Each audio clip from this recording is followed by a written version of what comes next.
Hey, hey, hey. I think you're muted, John. We can't hear you.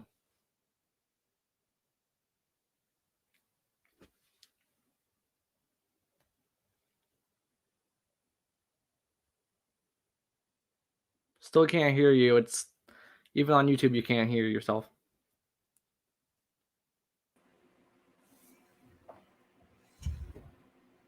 Yep, he's still muted. Yes, he is. He's got a good background though, so. Mm-hmm.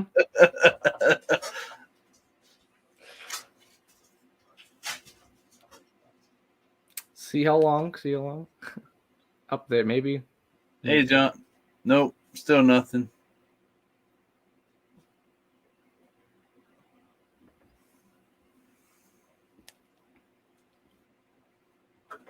So what's happening, Tyler? Not much. Just getting ready for some show prep for my show later today. So then There you go. Get some show prep done in the meanwhile. I hear you. We'll keep it going for John while he figure out to get his sound going. So we appreciate everyone being here in the chat there. We had a good show there on our channel earlier. So thank you everyone for coming over here and supporting John. We had. Oh, I heard his. That was an echo. That was an echo. I heard his YouTube on. Hey, John, you hear us? You got it? He can hear us. We can't hear him. We heard your YouTube, I think, playing just a second ago. Go to Danny said he's down in the waiting room. So is Danny Larry. said he's down in the basement. And Plump. We're gonna have a full house in a minute. Waiting room. So is Danny Larry. said he's down in the basement. Somebody's YouTube's on. Hey, Tyler, did you see my message? That was a great Fat Albert impression. Tyler, come on. He's like, hey, hey. I'm getting dizzy. There we go. Dang, look here. There we are. Hey, we're waiting on John to get his mic fixed. Yeah. Somebody's got Somebody's got their YouTube on. I think John does. He's trying to figure out his sound. I'm getting dizzy. You getting dizzy? Somebody's got their YouTube on. I think John does. He's trying to figure out his sound. I'm getting dizzy. Poor John. There's a story about a man named Johnny. Echo. Poor John. There's a story. Yes. About a man named Johnny. Echo. Hello. I thought the ship show was on Wednesday night. He's asking any suggestions on. Look at your. I just typed in. Go to your down there at the bottom. Go to where it says Cam and Mike. And Today. Click on that, and then click on audio and see if your speaker settings are. Blaine, you don't have to say everything twice. Sorry. Just say it once. Blaine, you don't have to say everything twice. How about that? Can anyone hear me? Hey, there you are. Oh, there he is. Oh my God. You know the part. You all hear me? Huh? There you are. You guys hear me? Yeah, somebody's got YouTube on though. Someone's got an echo though. Yeah. I don't have YouTube on. It's gonna be one of yours. Let me try muting each one of you guys for a change. Let's start with Danny over here. Wait a minute. Now it went away. You guys hear the echo anymore? Don't hear it no more. I hear a little. Do you still hear it? It's gone from on my end. Here. Can you guys hear me okay? Yep. I can hear you now. We're good. Let me tell you the problem in case any of you are running it. I just read while I was watching Blaine live a video on how to make your Apple phone into a camera, figuring I could hold it up and show the snow outside.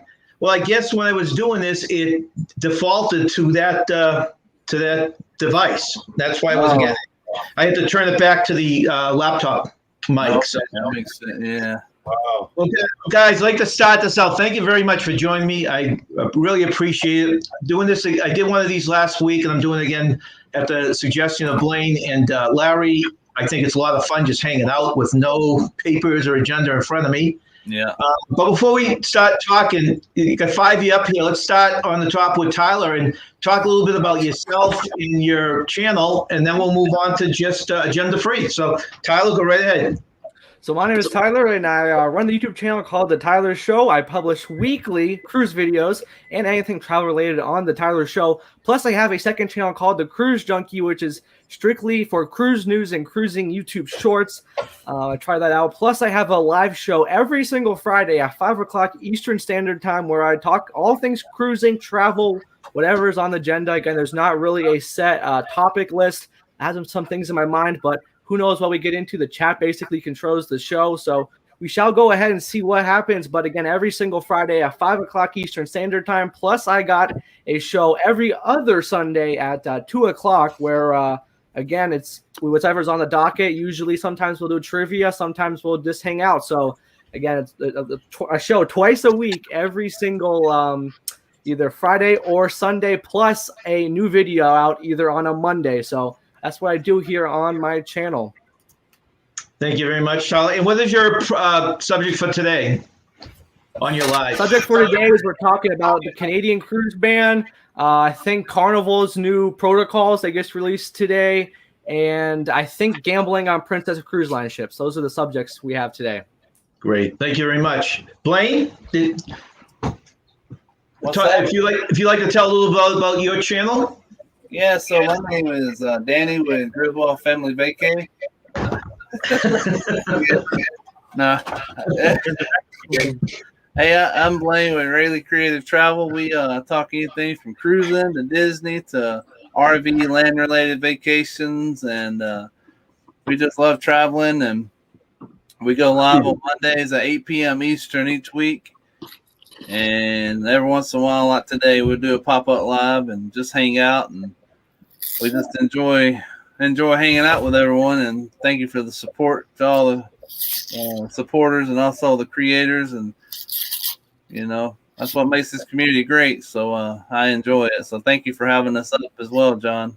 Thank you very much, Blaine. Danny, down to you. We'll go clockwise. All right. Forward man here. No. You're really confusing people out there. Sorry. Tyler. My name is Danny, Griswold Family Vacay, and we're try our very best to be a family-friendly channel. And sometimes we push the limit a little bit, but we try. And we do weekly live streams every Wednesday night at 10 o'clock Eastern Time. We do trivia. I have many of my good friends up on panel with me helping out, being guest scorekeepers. And then on Saturday, we do a Griswold Family Vacay variety show, in which last week we actually started a new segment called 21 and 21, where we talk about 21 travel-related things for 2021. Last week we talked about 21 national parks. This week, since the Super Bowl is Sunday in Tampa, we're going to be talking about 21 things to do in Tampa. Tyler, you need to message me and give me some advice, please, on some things that you like doing down in Tampa, because I know you live there, you know it well. So. And then we'll be doing that Saturday at 8 o'clock Eastern Time. And then Landon, my youngest, he comes up and tells his Jokes with Landon segment. A lot of people like that. And then this coming Saturday is our Griswold Family Vacay family game night, where 10 o'clock Eastern, we're going to be playing Kahoot, which is an online kind of trivia-based game that is a lot of fun. And that one is family-friendly, so we invite you and your if you have kids or grandkids or whatever that would enjoy maybe having a good quality family game time on Saturday nights, feel free to invite them. We'd love to have them. And then Sunday, due to the request of one of our friends who is a Kansas City Chiefs fan, we're going to be doing one of our football hangout shows for the Super Bowl. And so we just invite you to come up and hang out with us. I know Blaine will be there. I think Kenny will be there as well. Come hang out with us during the Super Bowl. We're just going to talk about the game as we're watching it on our own devices. And at the end of each quarter, I plan on spinning the prize wheel as well, just to add a little bit more fun to it. So that's what we have coming up. So thank you, John. Appreciate it, buddy. Sounds great, Danny. And this is kind of exciting for me because it's the first time I've had Danny and Kenneth up here. So it's nice seeing you guys live. Thanks for having me up. On the Larry, and then go ahead, Larry. First off, thank you, John, for allowing us to talk about our channels on here. I appreciate it. My name's Larry, Plum Travelers. My channel is all about inspiring others to get out there and travel. I had some content come. Sorry, my wife's bringing my coffee here. I was planning on having newer content. I should thank you. I was planning on having newer content, but everything happened. But it's okay. I have some content up there from old travels and stuff like that. I was doing lives for a while, but it got a little stressful for me, and that's why I've held off. But I do have some plans. Wayne, I talked about this before with you. I have an activity that I want to start and stuff, so it's all about travel stuff.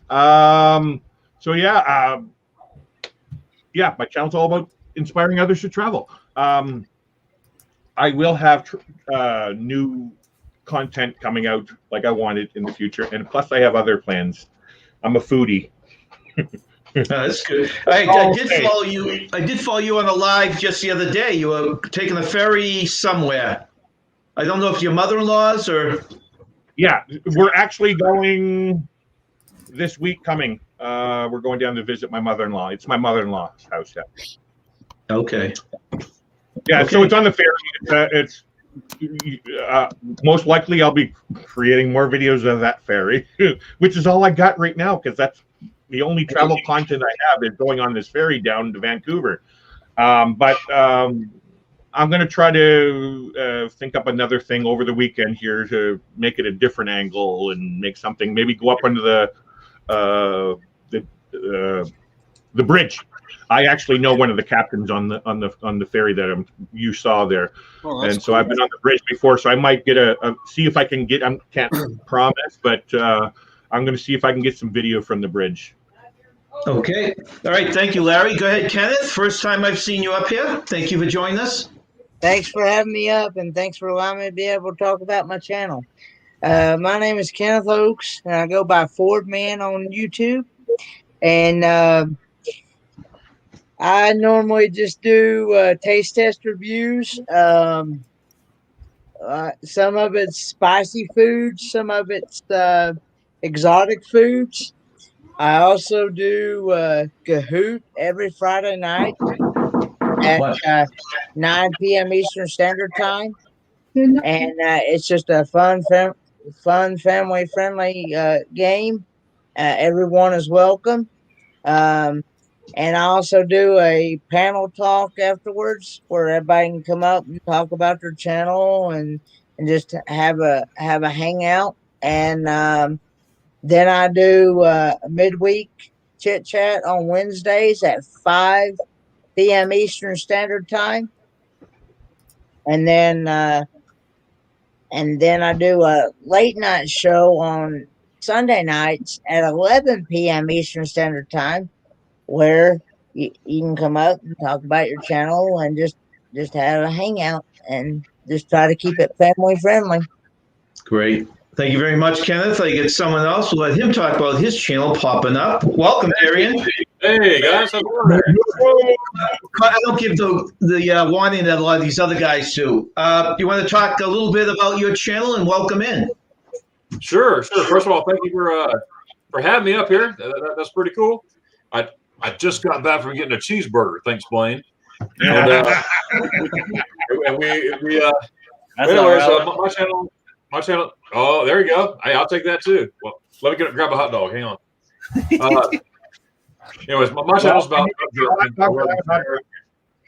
I love to share my travels to Germany. First of all, I'm a proud American. I am, but I'm also proud to say that I love the country of Germany as well. I lived there 6 years of my life over there. I spent a lot of time there, and I travel there once, twice a year, sometimes 3 times a year, depending on what's going on. And obviously none last year. And first of all, I love to, again, share my travels, share my experiences, and just show people how easy it is to travel to Germany. Most people, they think of a lot of people that I've talked to, I usually get this response: I never thought about traveling to Germany. And I've taken people who said those exact statements, and once I took them to Germany, they realized, wow, I didn't realize all this is over here, and they've been back 2 or 3 times with me and also with themselves. But I love to, again, show people how easy it is to travel there, even though it's a different language, different culture. I also like to set up itineraries for free. I don't do it. I don't charge anything. I do it for free as a total hobby.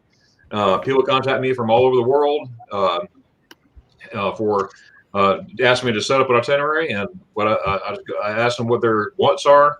How much time they have. Number one, what would they like to do? Do they want summertime? Do they want wintertime, springtime, vice versa? And I cater it to them, and I do it again just as a hobby. And so far, I have 18 people that took me up on that, and 18 people give me this is pretty cool. And with that being said, I had someone else contact me 2 weeks ago. I've been working with that couple the last 2 weeks, and they're raring to go. So as soon as all the stuff is over, they're gonna take that itinerary that we planned together, and so hopefully the 19th one will be a good one too. But I have a live stream on Saturdays, normally at 7 p.m. Eastern Standard Time. However, tomorrow's will be at 11 a.m. because I have a guest from Germany. She's American, living in Munich, Germany. She'll be on my stream at 11 a.m. in the morning because I'm going to accommodate the time. There's a time difference, 6 hours time difference. And just to backtrack, Friday mornings I have morning coffee with Darren at 8 a.m. Eastern Standard Time. And then live streams again, on Saturday, the times there. But I do have a Facebook group page called Magnificent Germany with Darren. You just click join, answer the questions. I'll be glad to add you to it. People share their pictures and videos of Germany and all over Europe, really. And it's really cool to see everybody what they have too. I have an Instagram, Mag Germany with Darren, and of course Twitter at Pat Germany. So I love to talk Germany, especially traveling to Germany. So if anyone out there who would like to talk about Germany and setting up our itinerary, again, I do it absolutely zilch, nothing. I do it. It's a lot of fun. Please feel free to contact me. Thank you, John. Someday, Darian. Someday, I'm going to take up on that. Hey, good deal. I got my food, my Nandi special. It's called. I'd like to quickly say hello to these people in the chat. Tyler Show's first one in. Of course, Blaine and Kenneth and Danny. Majuma Brown, one of the greatest supporters out there. Thank you very much for joining us. Chasing America. Us Never Them, thank you for coming in. Larry from Travelers, who's up here with us now. Darian, who's up here with us now. Sherry, welcome in. I'd love to get you up here at some point, Sherry, to talk about your channel. Hey, Sherry. Let's see. Yeah. Beach Life, Hani's out there. Hello, Hani. Hani. And let's see. Thank you. And I think I saw Brian NASCAR 22. But thank you for coming in. One thing I'd like to run by you guys real quickly. Now, Blaine and Larry have already done this. I'm keeping a shot of just if you could give me your prediction for the Super Bowl and the total number of points for the game. Go back. Jeez. So, Danny, you want to start? Like the score? No, just the total. If you think it's going to be like my prediction is 31-27, so that would be 60. 8 points. Man, I'd say maybe 65 points total. Okay, and who do you think's going to win? I think the Chiefs are going to smoke the Bucks. At least 2 touchdowns, if not more. Yeah, I hope you're right, but I have a feeling it's going to be the other way. But Do you really? yeah. Larry, you gave me yours. Kenneth, how about yours? I would say Kenny says, "Go probably. Titans."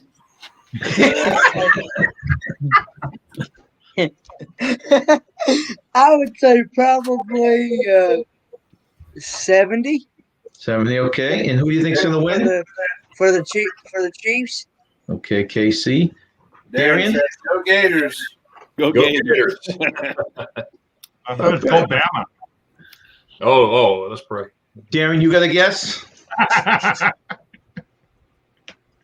Well, I'm not really a NFL fan, to be honest. But if I were, it would be 35 total. Okay. Defensive game. And who winning? Tampa Bay. Tampa Bay, okay. Jeez, And Blaine, I got yours last time, right? that's a bold prediction. That's because he's keeping it in the state. That's all. That's I know. bold. He likes Florida. He likes the state of Florida, so he's keeping it in the state. That's why, huh? Where are you guys all watching the Super Bowl? Just at home? We're gonna actually be hanging out on YouTube, John.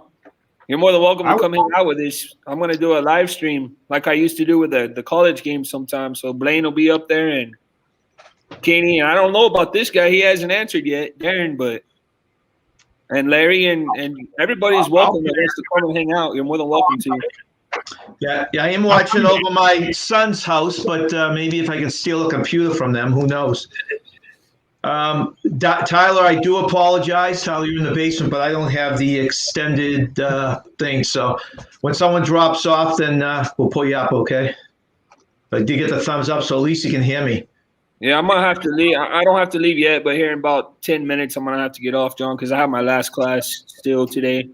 I really appreciate you coming on. Are you doing this from home or at school? I'm in my classroom right now. You are. Because I've never seen that backdrop before, so I was wondering if you were at school or not. But then you do have your logo up there, right, over your left side? Yeah, I have it here in my classroom. I don't feel tardy. That's a great way to do it, right in the classroom. There you go. I love how you do it in your classroom. And like, growing up, going to school, you never think of that kind of thing, that technology in your classroom. And now it's like normal to. No big deal, yeah. Every kid has a Chromebook here for sure. Do you find your students following you on YouTube and coming on your show? Yeah. We had a few. This past Wednesday, we had one at the beginning of the show. We had to kick him out. Kick him out in a minute. I saw yesterday, Blaine. He was like, "You're so mean to me." He was there for the first 20 minutes. Yeah. I heard you when I talked about getting slapped in the hand with a ruler, and you said only in the bedroom. Oh, yeah. He heard that. Because didn't Josh, I thought, was a teacher, and he actually had to change his channel name because students were trolling him or something? My kids don't normally do that, though. They're actually pretty decent with it. Every once in a while, he'll get a kid come in there act like an old dinosaur or something. Yeah, this kid that showed up Wednesday, he took his hoodie, right? It doesn't matter what the temperature is. Kids wear hoodies. It can be the middle of summer, and they'll have a hoodie on. He's one of the ones that's in the class that I'm about to teach, the kids that need like the extra support with reading or whatever. He took his hoodie off. He put his arms or his legs through the arms of his hoodie, and then he took the hoodie and he wrapped it over his head to where the hood was on backwards. And then he went around the room and he's like, "Roar, I'm a dinosaur." Oh, jeez. Hey, welcome in TJ from Sailing Away with T&K, and welcome in Sarah from Q's Cruises. Q's Cruisers. Sarah, Bob, and TJ. So you have do you have kids at the school today? Is it every day, or do they rotate them? No, I have kids every day. This academic achievement class, I've had the same group of kids. It's only seven kids, but instead of doing their second elective, they come to me for the extra support. All of us regular ed teachers, like core subject teachers, we have this academic achievement class that we teach. 2 of us teach reading and 2 of us teach math support. So, how long did it drive for you to go to school?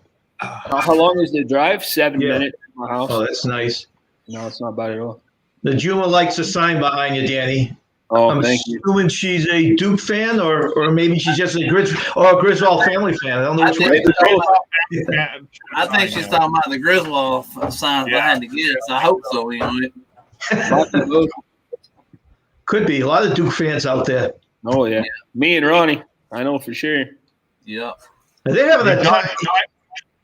My commute is about 10 steps from my bed to my computer. That's my commute. Well, you could also be doing it from bed, Larry. So sometimes it must be no commute, right? I'm actually in the process of buying a laptop. So then, yes, then I can do work from bed. I didn't know anyone did not have laptops now. I actually have already doing. Welcome in, Bill. Hey, Bill. Hi, Bill.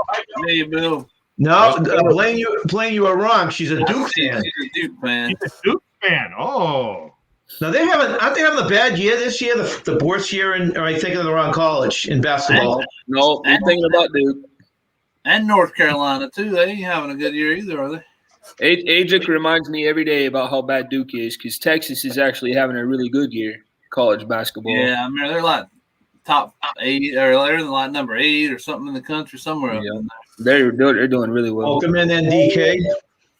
How do? Nathan, In that league. how many teams in the Big 12? I don't know why they call it the Big 12 because there's 10. Yeah. We can't count. Nope. But a couple of them left to join the SEC and also to join the Big 10. So They we're wanted, left with 10 teams. they wanted a chance on winning championships. They came to the SEC, but they won't. As long as Alabama's in there, Oh, they won't have Lord. a chance. Watch out for Florida. I'll be at that Florida game. Yeah, You knows all about watching out for Florida. we will be there. And Blaine, I want you at my tailgate. All right, I'll be there. I'll have my Alabama stuff on, but I'll be there. Oh boy. Hey, I'll let the cook I can cook a mean beef brisket. Oh.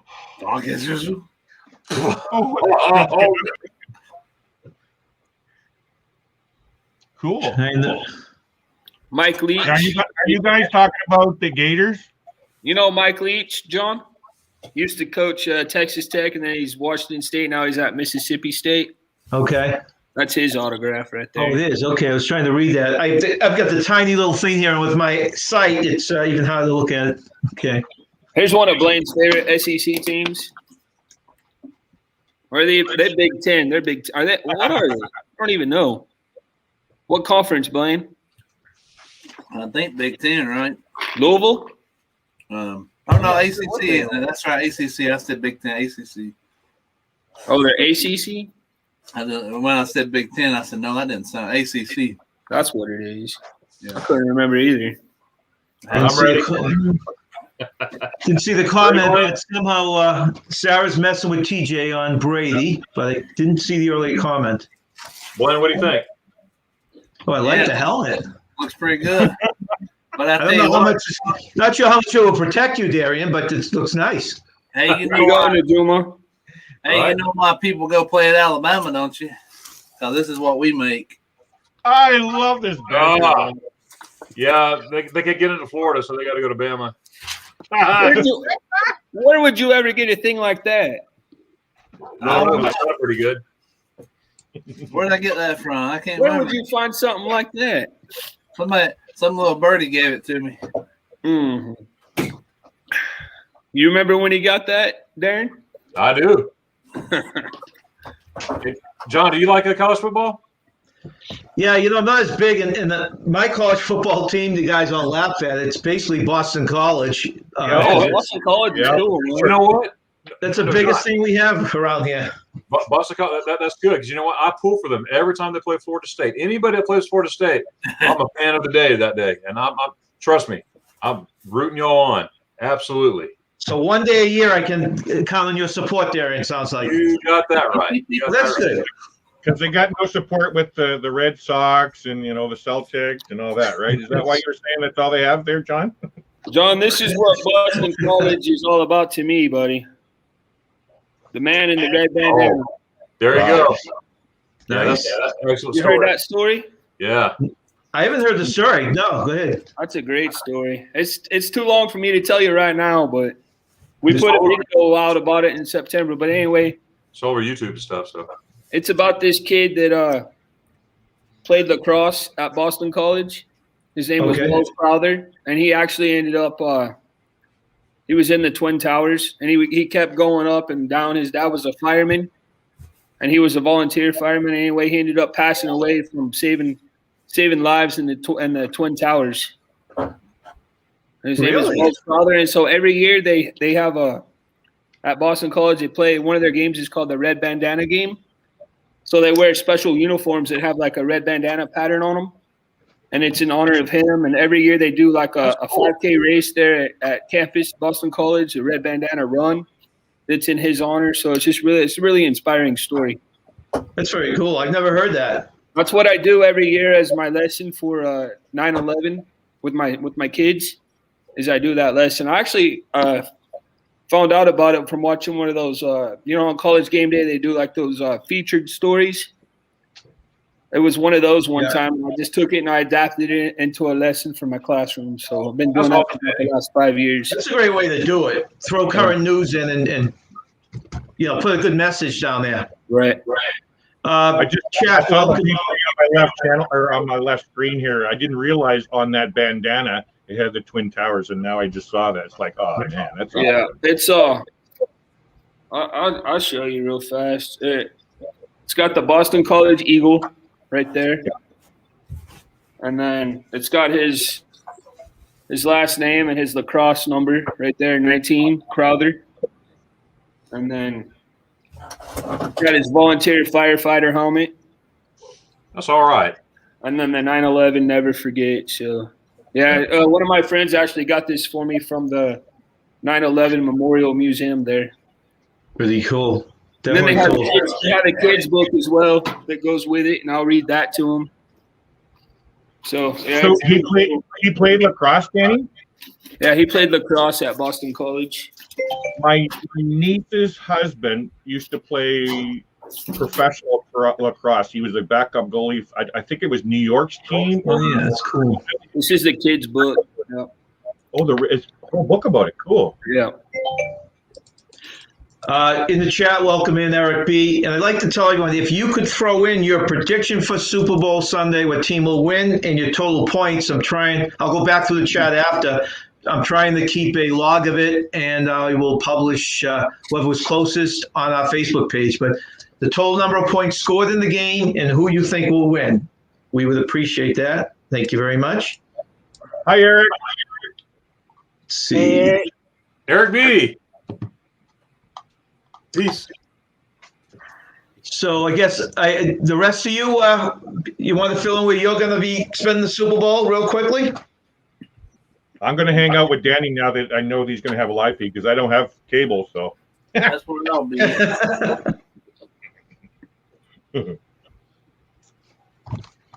I'll be doing the same thing. Somebody's eating a banana. we're all going to go hang out with Danny. Banana. Sounds like a plan. A little lot later, had a banana. Sorry, guys. I'm eating my breakfast. I actually have to eat quickly, and I didn't want to leave. My monkey wants to know where his bananas at.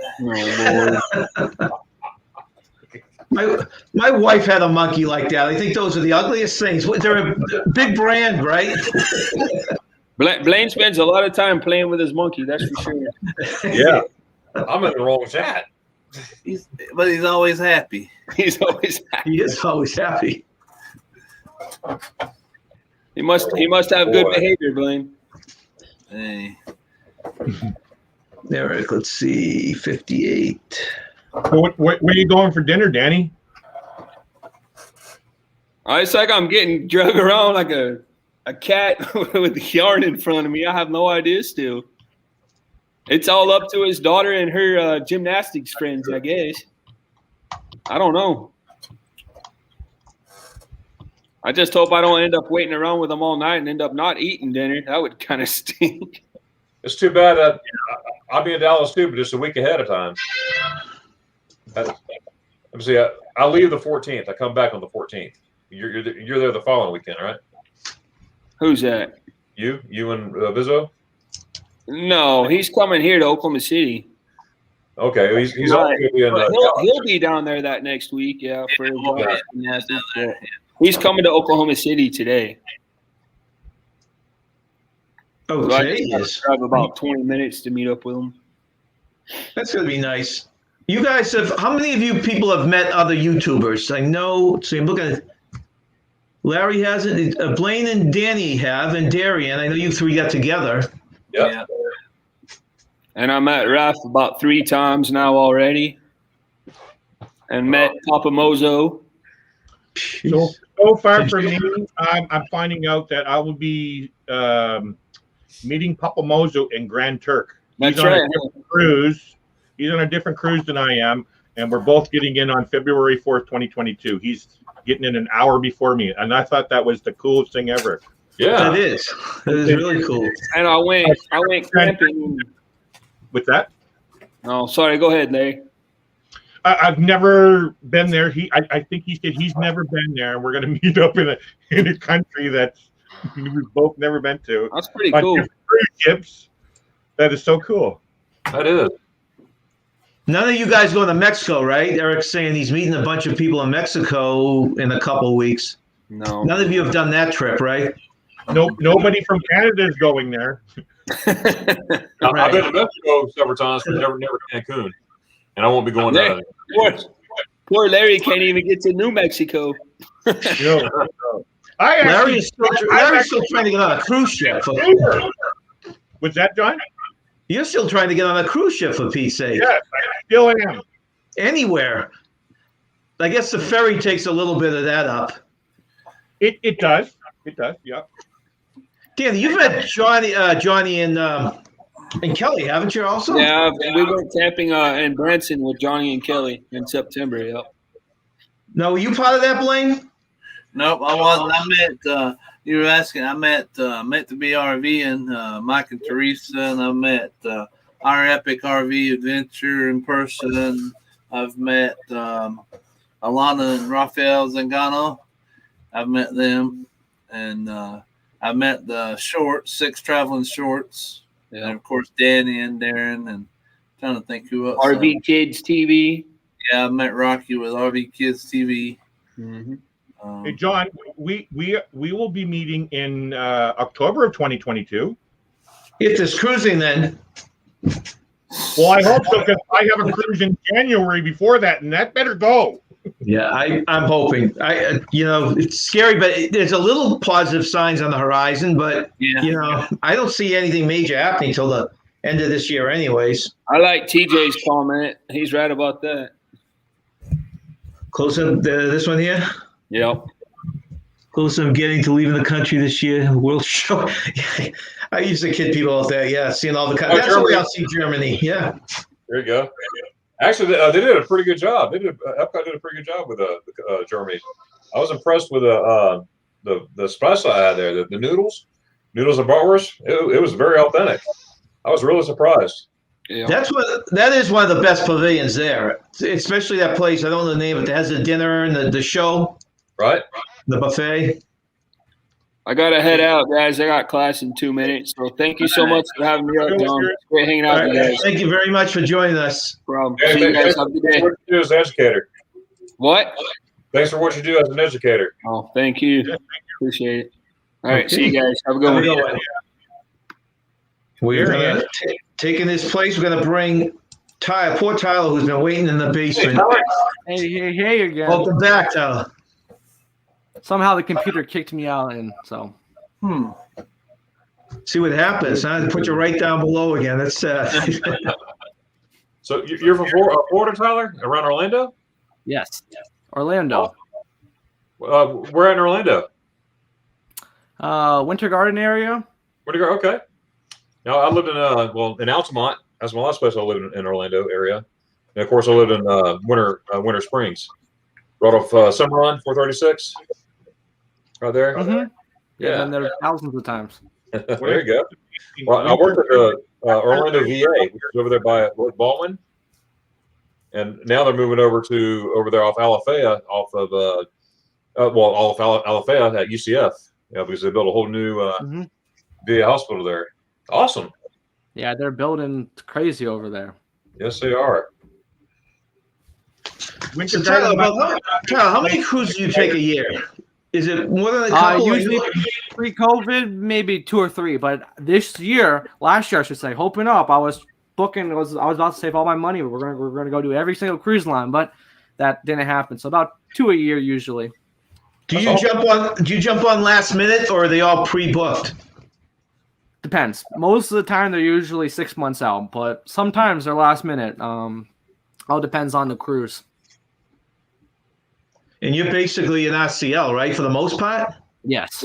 Hoping to try more when we get cruising again, but because I watch a lot of YouTubers and they say for cruising, to try different cruise lines, you get into different audiences, which is what I'm trying to do. Which makes a lot of sense.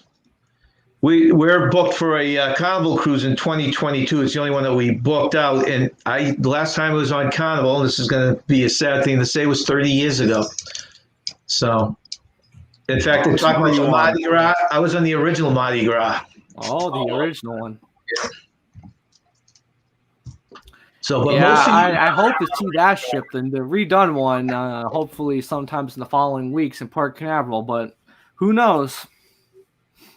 Now, Darian and Kenneth, are you guys cruise people at all? Actually, we are. My channel, of course, is about Germany and everything, and I want to keep focused on Germany. But yes, I do. Look, I don't want to put cruise and stuff on my Germany stuff, but I do have another channel which I do. Whatever floats my boat. I think you're with that. I just put whatever floats my boat with the twists on there. Right. But yes, we love to cruise, and we're ready to go again.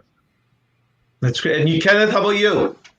I've actually never been on a cruise in my 26 years of living, but I would like to eventually go on one. Right. Well, that's great. That's always good to hear. But you do a lot of traveling on your own, do you, or not? I don't. I've done like restaurant reviews, and I've done a tour of the college that I'm going to study to be an auto mechanic. How's that come along? It's coming along good. I actually look forward to actually putting out some auto mechanic videos out on my channel as well to help people who can't afford a garage. Mm-hmm. That's great. And I know that most people, when they want to learn how to do something, especially if it's on their vehicle, they usually just go to YouTube and search it up. Right. No, that's a great niche to get into. Would you start a separate channel for that? I'm probably gonna just keep using the same channel and just title it different, Different playlists. Yeah. That sounds good. Welcome in, Alma from Life is Good Today. How's it going, Alma? Up in North Kakalaki. I wanted to ask you guys, do you guys know what the average hourly rate for a mechanic is in America? Just so I can get an idea what it is up here or down there. Sorry. Kenneth, do you know? I think it's like $7.25, I think, an hour. Depends on. No. I mean for what they charge you to fix your car. Depends on what part of the country you're in.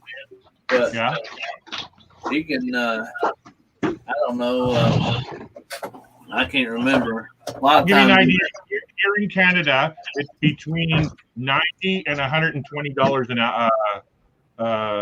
an hour. Canadian money?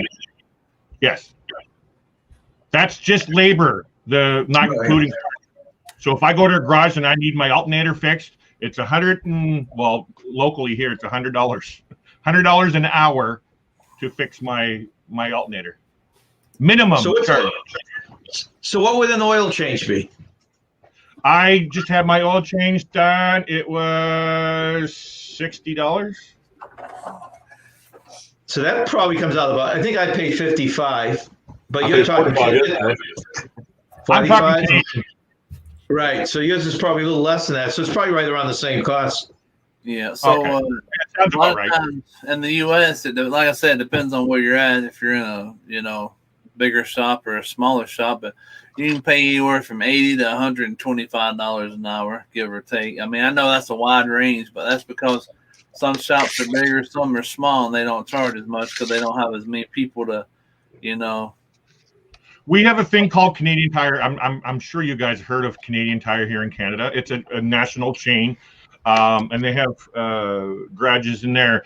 I used to be a service advisor for them, and the way they worked it is the company got this hourly rate, but it was based off of because they had some journeyman mechanics, and they also had students like you, Kenneth, coming in, and so a journeyman mechanic can get a thing done, a job done in very quickly, faster than a student. So that's why the price was up there. So if the student comes in, well, they made more off the student than they did the journeyman. Huh. Yeah. So yeah, I used to work in the field that you did, Kenneth, or you're looking to get into. Yeah, I know some mechanic garages, they charge just to open hood on one. They want that first $100. First $100, yeah. That's just before they even do a diagnostic or anything. But just open the hood on one, they want that first $100. Wow. Yeah, it's expensive. Actually, with my car right now, I just did some work on it, and so I do know I need one more thing. I know it's the alternator, but somebody's saying it could be the power steering, whatever. I'm not going to put no money into it because we're actually being gifted a van. So why would I want to throw money into a car that I'm just going to get rid of when it's done? It's at the end of its life anyway. It's a 1998 Pontiac Sunfire. So yeah, when you're saying automatically $100 up front, just for them to tell me, it's either or, and I'm not going to pay them $100 just for them to can't really tell until they take it out. Yeah. Not me. Yeah. No, I hear you. Tyler, I got a question for you. Have you been exploring? I know that the rates are still a little bit high in Florida. Have you been venturing out to a lot of places?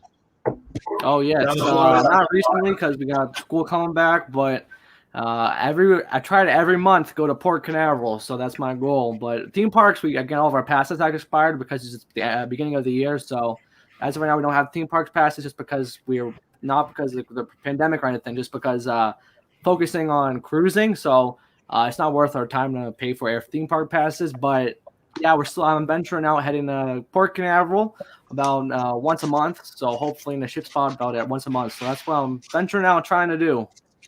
Now, have you noticed the ships coming back that they claim are coming in? I know you have some on your videos, but Yes. How many different ships have you seen out there? So there's really 3 ships off the coast. There's the Disney Fantasy, the Disney Dream, and then the Disney Wonder. The Wonder is the oldest Disney ship, and then the 2 newest ships, Disney Fantasy, Disney Dream, they're off the coast, and they'll come in about every Friday or Monday, depends on the week.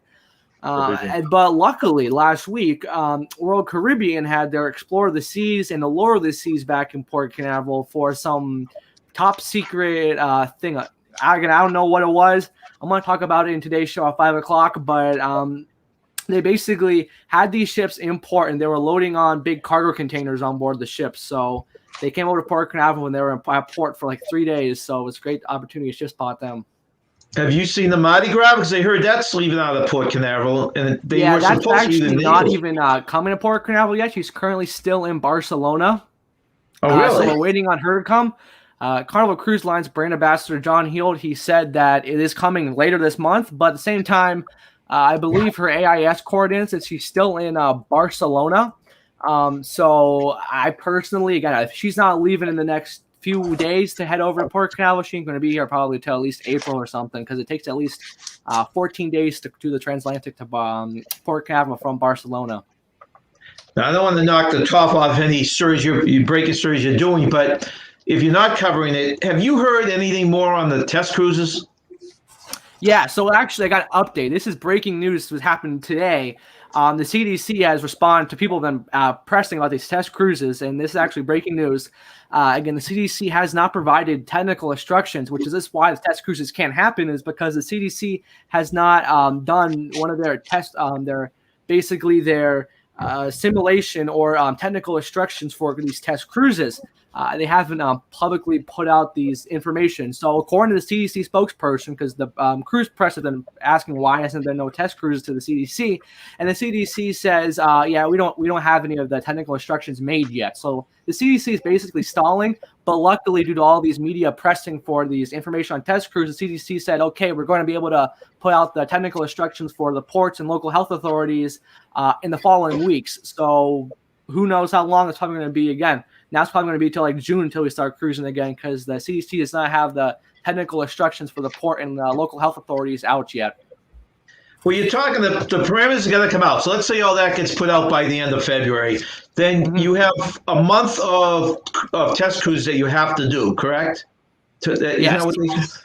So that would bring you what, to the end of March, and at that point, I guess you might start weaning people back in, small groups and stuff like that. So actually, John, there's in order to do your test cruise, you have to get a 60-day approval. So you can't even do your test cruise until you reach out for the CDC 60 days in advance.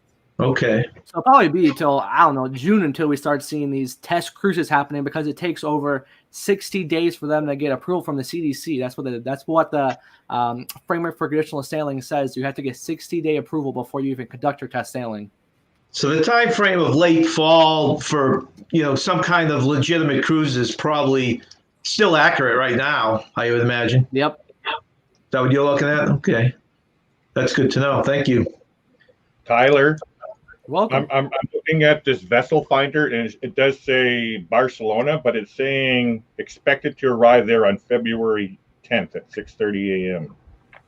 At Port Canaveral? Yeah, that's not good news. Barcelona. It's arriving in Barcelona. Yeah, that's not good news if you want to come over to Port Canaveral, because she'll have to, according to Carnival, she can only sail 14 days until she needs to refuel. And the only port from Barcelona to Port Canaveral, there is no port for refuel, because it runs on a special kind of fuel. So we'll be interested to see if she'll make it to Port Canaveral. That's interesting that you're saying that they can only go 2 weeks without fuel. So, wow, that's interesting. 2 weeks of fuel. It's LNG is from what I've read, LNG fuel. But I didn't realize it can only go 2 weeks without refueling. So they're limited to the ports. I thought they could sail from Barcelona all the way over to Miami or Port Canaveral in one tank of gas, if you can think of it. Wow. Yeah, as of right now, Port Canaveral is the only cruise port in North America to have the LNG capabilities to refuel. So Barcelona, and I believe in Europe, the only two ports in Europe for LNG are Rotterdam and Barcelona. That's when the Mardi Gras has been hanging out at those two ports. Wow. Can they get fuel from a ship, another ship coming in to get refueled, or does it have to be from a port? Can you repeat that again? Like an airplane, sometimes if they have to refuel, they have a fueling plane will actually fuel one in the air. Can they do that with the ships? I imagine they must have some kind of a ship that carries fuel, right?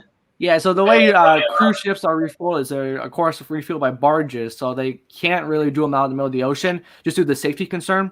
Okay. So they usually bunker at Port Canaveral. Port Canaveral is the only cruise port as of right now in the U.S. to have LNG capabilities. Supposedly, I'm not sure, but Miami's going to get online, because Miami, they just started building the new Carnival Terminal F in Miami. I was just about to say that. I was about to say, since Celebration's going to be down there, I think Miami's probably, since they're doing the new terminal, I would imagine, obviously being a LNG ship. Yeah, I heard Galveston's going to be next, because supposedly in April, Royal Caribbean is going to start building their brand new terminal out of Galveston. So I think Galveston will be the next to go to LNG. I'd like to welcome in Graham Patterson. Thank you for joining us. And also Thrifty Angela. Hello. Hello. Hey, Angela. How are you? So, anyone else want to Yeah, add it's to going to be that? interesting to see when these ships come to North America. If I had those Mountain Dews, but they didn't have it. What was it? Did, Papa. did you say something, Kenneth? It got muffled over here. They're talking. He's muted. He muted himself. Okay. Pop saying something. Yeah. Oh, okay. That's what it was. Okay, so he muted it. Yeah, I didn't realize there's so many limited ports, Tyler, on that they could get that fuel. It's going to have to be a whole strategy built in then. Yeah, it was. Yeah, Port Canaveral spent hundreds of $millions on LNG because the fireboat, they just bought a fireboat made just for LNG. And that fireboat itself cost over $1 million. Holy cow. Top of the line fireboat. Yeah, Plus, they had to build a new barge for the LNG too. So, funny part about Port Canaveral LNG is the barge actually has to go up to, I think, South Carolina to refuel with the LNG gas, and then all the way go down to Port Canaveral to refuel. They can't. They don't have an LNG facility down in Port Canaveral, so they have to get a barge that basically takes the fuel from, I think, South Carolina or something like that, takes it down to Port Canaveral. So it's going to be interesting to see the conversion of LNG because it's going to be a long process. Right. Go ahead, Blaine. You said something? Well, I was going to say there's going to be a lot more ports beginning it soon because all the ships they're starting to build now from the newest ones that's coming out. They're all, if they do well, they're all going to be LNG. So, yeah, I have a friend here in Canada who works for the refilling company here in Canada for Vancouver terminal. He's showing me some pictures of how it is. Very interesting. But yeah, they're brought in by barge, filled up by barge. Yeah. Yeah. Now it's better for the environment, but is this more fuel efficient? What is the big benefit of this, other than the clean? I think it's really just good for the environment. That's the reason why they're doing it. Yeah. I don't think it's fuel because the fuel, they can't last how long. They can only do about 14 days with movement on the ship. I'd have to look and see too on that. It could be South Carolina that comes on the bar, but it could be also we also have a port close to us in Savannah too. So it's either coming from Savannah off the barge or Charleston. I'm not sure which. Yeah, I'm not 100% sure what port the LNG barge is getting refueled at, but I think it's somewhere in South Carolina, but I'm not 100% sure on that. Because if it's obviously Charleston has the Sunshine, but Savannah doesn't have any ships. All they have is the big port there. So I wonder if they'll be putting more ships out up there if they have the fuel available, in that area. You got what, Norfolk and you got Virginia, right? And you got North Carolina's a small port, right? Yeah. Charleston is so small. I don't. They'd have to do spending a lot of money to be able to build. Plus, doesn't Charleston have a problem with the residents? They're not a big fan of. Yeah, they're not a big fan because of the noise and stuff too. It's just people in Charleston. They're a different kind of breed. I'll just leave it at that. Okay, so they have smaller ships up there than that whole area. Yeah, the Sunshine is the only ship they have in Charleston, and as you know, it's smaller. So we were that was our last ship we were on actually last January before everything shut down. So I'm curious what you were meaning by noise. Like they don't like the noise of what? It's a variety of things. They have a noise ordinance, but it's also with people, the passengers being noisy and stuff. Not only the passengers with the the music on the ship, but also the horns and stuff. Now, also Charleston has a lot of people that's in higher positions that they don't like the whole idea of the pollution and different stuff like that because of different stuff, and they're more depending on what part you live in South Carolina. You got some that say that it's harmful to the to the fish and the water life and all that stuff. And anyway, so with that being said, who knows if Charleston makes a LNG and stuff, they might be able to get another ship one of these days. It's a lot user friendly. Now, if they're doing it up there, then they could accommodate New York City, I would think too. I think New York's going to go LNG if I'm not correct because of I think Carnival originally had the Mardi Gras going to New York City for her first sailings before those were canceled. Oh, that'd be good because there's two there. There's the RCL has theirs on New Jersey, the Bayonne port there, and then the what is it, NCL? I'm not sure. Carnival, I think they leave from New York City itself, so they could hit that whole area. What ship usually goes to Norfolk? What up in Virginia? What do they have up there in up that area that people go to the port? Navy ships? No. Was that the Magic at one point? Yeah, I think the Magic was supposed to be going up there this year. I always forget, but that's I'd like to cruise out of New York with probably just to see the Statue of Liberty. The view and stuff. That'd be pretty cool. It's unbelievable. Yeah, we did that for the first time 3 years ago. Did it the last 3 years in a row, and it is such a thing to see. It really is. Yeah, I think with those bigger ports and the bigger cities, they're good for the cruise lines because you're getting a different variety of people. That's why I know like cruise ships like Carnival, that's what their big focus with North American crowd is, to be Americans cruise line. So that involves them having to sail out of all these different types of ports like Mobile, of course, Norfolk, Baltimore, a whole bunch of other ports. But now the problem with them getting rid of half the fantasy class is the fantasy class fits in a lot of those smaller ports. So that's going to be the problem with a lot of these ports is they don't have the capabilities to hold bigger ships like Tampa, Baltimore, and other ports like that. Even Boston, which was our original port to sail from, was is the smaller ships. I think it was the Gem and anyone remember the Dawn? Anyone never heard of the Dawn other than me? Yeah, I've heard of that. I think the Anthem went to Boston once. Yeah. John, do they still have that aircraft carrier? They have that in the New York port. Is that what you're talking about? No. When I was in Boston in 1978, there was an aircraft carrier, and I actually thought it was like a museum. But now that you're saying it that way, it might not have been. But I remember it because they had a pirate ship and they had an aircraft carrier. Okay, not in Boston. No, I do remember the last 3 years that you have a museum, like you're saying, in an aircraft carrier right next to the ship, the NCL ships in New York. But I have never seen that in Boston myself. No. I think there's the U.S. Constitution and then a naval ship next to it. Not in Boston. It's on, I think, don't know where it is, but I think it's not in downtown Boston, but it's on the outskirts of the chain. Right. We were going past what they call the Green Monster, not the Green Monster, the double-decker bridge. And we're going across, and I remember looking towards downtown, and I remember seeing an old black pirate ship and an aircraft carrier close to downtown. Really? Okay. You were driving down through Boston? That was 1978, John, so. Right. Could be gone by now. I tell you what's real cool when you're on these ships and stuff, and you like in Charleston and different places, but you go under all these bridges and your stuff, and you look and you're like, you're so close. Yes.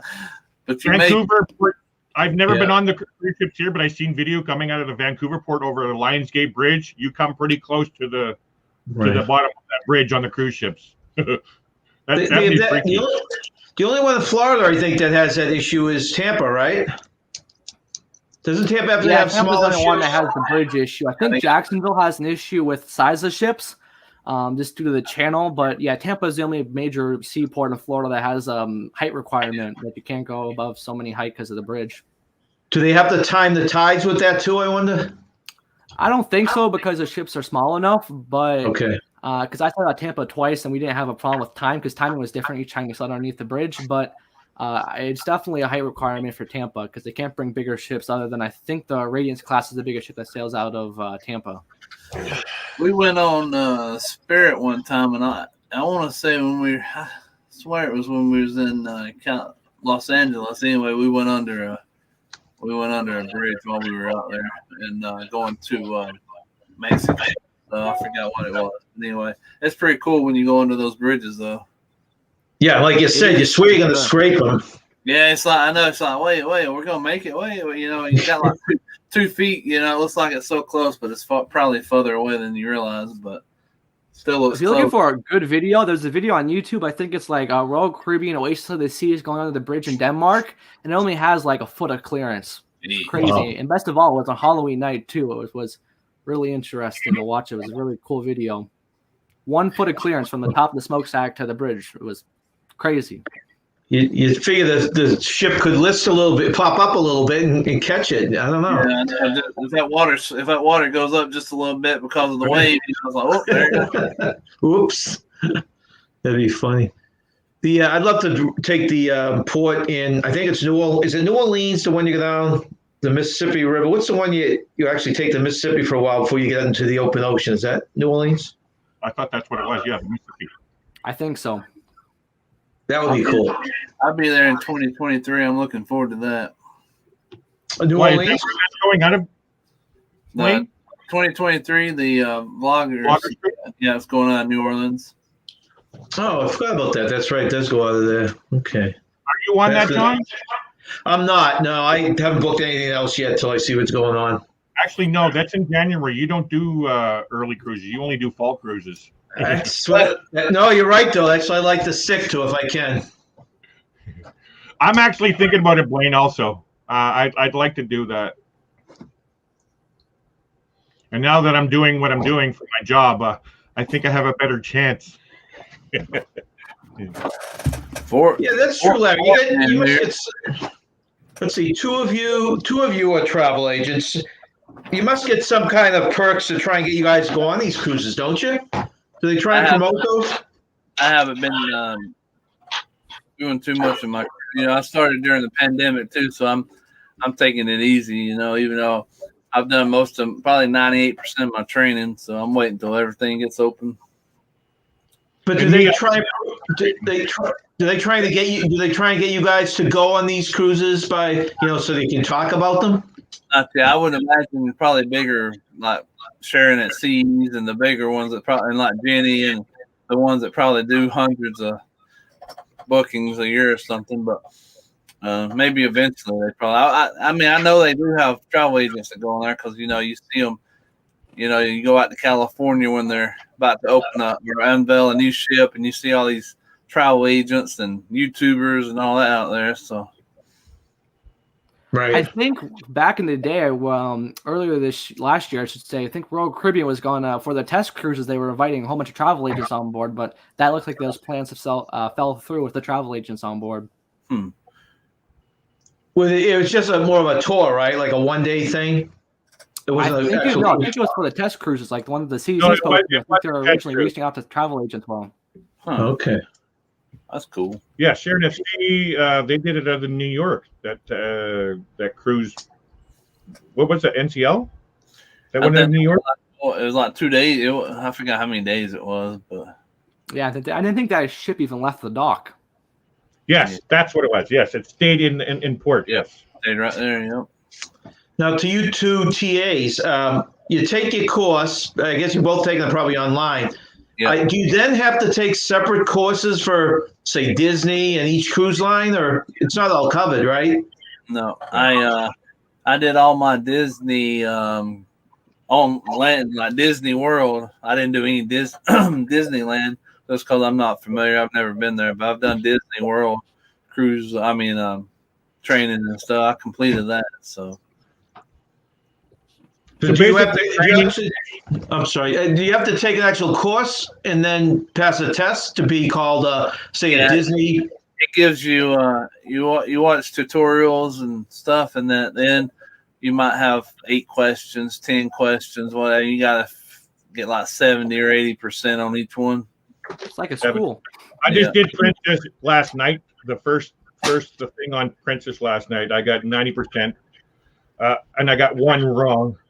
It's just stupid, but it's okay. It's nothing. 70% is the pass mark, but it's very simple. You read what it says, and then they give you a questionnaire. You answer the questions, and then you move on to the next thing. And at the end, you get a certificate. It's nothing. Not like we're going to travel and tourism school and spend thousands of dollars on learning, because that's more in depth. This is just to give you a little understanding of what the travel industry is. General knowledge, and then because where you'll get most of your training at is when you go to the actual place and see it instead of, answering questions and all that stuff. Because, I mean, there's so much on there. There's no way. If you was to ask me certain questions right now, there's no way you can remember all those questions. So it's like, you go and actually experience these things when you go on cruises. That way, the German. So it's very interesting. I love it. I love what I've seen so far. I love the thoughts of what it's going to, what it does for me. Yeah. I'm just about travel. That's all I care about. But why not being able to book it at the same time? Yeah. Like I already have a permanent income on disability, right? So I don't need an income. I don't need money to survive, and I don't strive to be rich or anything. So this is just a hobby kind of deal that will make extra money plus perks and stuff and whatever, small perks. It's nothing major. Now, do you run these? Do you two of you run this with your wives, or is it a solo type of endeavor? How does that work? It's solo for me. For me, it's the same thing, but my wife Ananda, she can certainly sit in and learn, but she wouldn't be certified or anything. But she can certainly learn and help out in certain things. Yeah. Okay, see, they're not certified. I didn't know if the certification covered both of you, if that had to be a separate issue. Separate. I know. Hey, Welcome in Pink Motivation. Hey, Pink Motivation. I know. I know when we get back to cruising or whatever, a lot of people know this too. Princess Cruise Lines gives you a free cruise, which I've already passed all the Princess. Commodore, you got your Commodore Stripe. Yep, I've already finished all my Princess cruising. I just did the first module last week pass, so all I'm waiting on now, because when I go to the website, it says book your free cruise or whatever, but I can't book obviously because there's no cruising. But once it starts back, I think I may end up, because it's Princess. I might end up doing once Alaska. Let's just go to Alaska. I might save it for that. I don't know. Let me know, Blaine, because I would actually like to do a Princess cruise up to Alaska. That'd be fun. Same here. Welcome in. I think it's probably Don from Hitching Bones. Hey, Don. Yeah, Nancy's bucket list is Alaska. If none of you have caught that on her saying it many times. So I told her, well, it's definitely out this year, but from next year would probably be out too. But after that, I would definitely like to take one. Yeah. Such a short season, isn't it? Yeah, making it longer every year. Well, hold on. What's it go for? It's only 4 months, right? Used to be April, May, June, July, August, 5 months. September. And now it goes to September, I think. Now, September. Okay, so 6 months long. Tyler, have you gone on Alaskan cruise, and would you? I have not done the true Alaska cruise. I've done one of those repositioning cruises where they done the ship from Seattle to Vancouver Island and 2 stops at Vancouver Island and back. I didn't actually go to full Alaska, but hoping to do that one of these days when we get cruising again. All right. So one of them was not on the Vancouver Island. Was it Nanaimo? Yes. Okay, so they do. Okay, that's very interesting that they go to. I worked in Nanaimo. It's a very small little. I think it only happened like once because I don't see Royal Caribbean or other cruise ships going to that port anymore.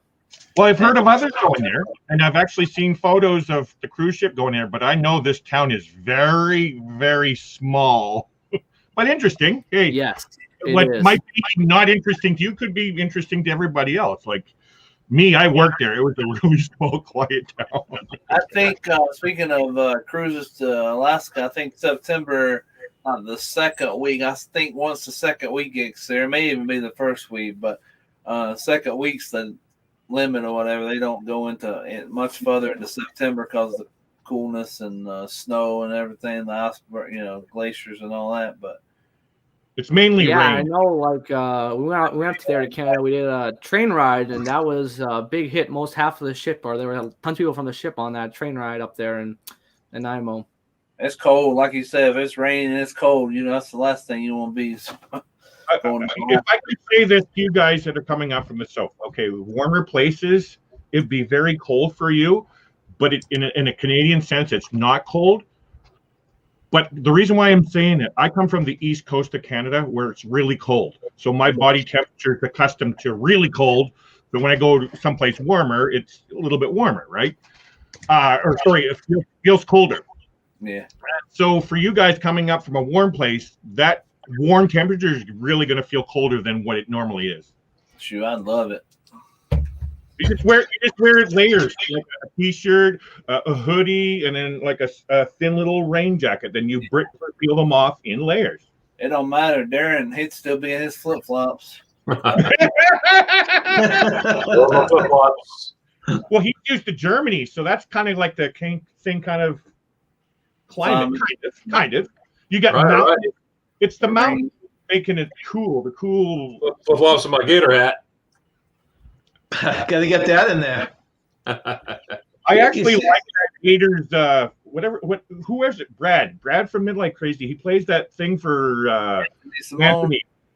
Yeah, that song. It's very catchy, and I keep remembering it like marching band. My daughter was in a marching band, but I really like that Gator sound. The fight song. Is that what it is? The fight. Gator bait. Colin, what are you doing? UCF or? What was that, Darren? Oh, that's Tyler. What did you go to UCF? No, never gone to UCF. Okay. I've been to the campus before. It's nice campus. So, and football, you're a Gator fan, Seminole fan, UCF fan, or does it matter? I'm not really into football, so I guess I'll pick probably the Gators. Bless you. How much did you pay to say that there, Darian? In September, I passed by the UCF campus and stuff. See, Tyler, I had a lot of respect for Tyler. I mean, a whole bunch. But now it just went, woo! Yeah, I went there in September, and I was surprised to find out it was out in the middle, way back out in the middle of, certain. I can't remember the road now. I had a blank, but anyway, I remember seeing it. I was like, that's cool. Didn't realize I was that close to Central Florida. We was just out roaming around. It was pretty cool to see. That UCF? Yeah, it's pretty close to downtown Orlando. Yep. It was pretty cool. But my respect for Tyler, was way up here, and now he just lost a subscriber. Oh, no.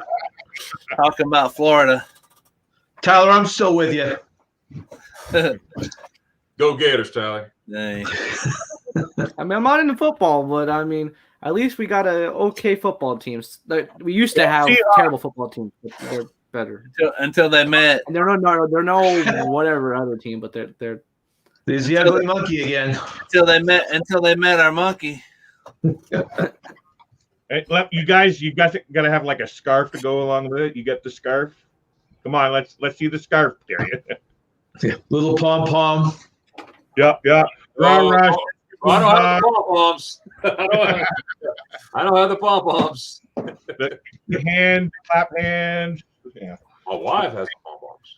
These souls travel. Oh, there you go. Life is short, travel more. You talk about that? What? Blaine, you're fine. What's going on, YouTube? One of a kind. I got my rally. So I use my Rayleigh cup all the time, and it's in the cabinet at home, in the kitchen. Yeah, I got to collect more of these mugs. We just started collecting these things. I gotta get me a J&N mug. Yeah, there's a little cruising smiley there. I'll be getting. I gotta pick up my son. Get working with that. Don't run. That don't sound like fun. How about driving? You be safe, here. I'll be a little bit better. All right, we'll see you. Thanks a lot for letting me come up here. Darian, thanks for dropping up. Darian. Maybe one of these days I'll get up early enough to watch your live. Hey, that'd be awesome. That'd be cool. Hey, 1, 2, 3. Dog get juice. Oh!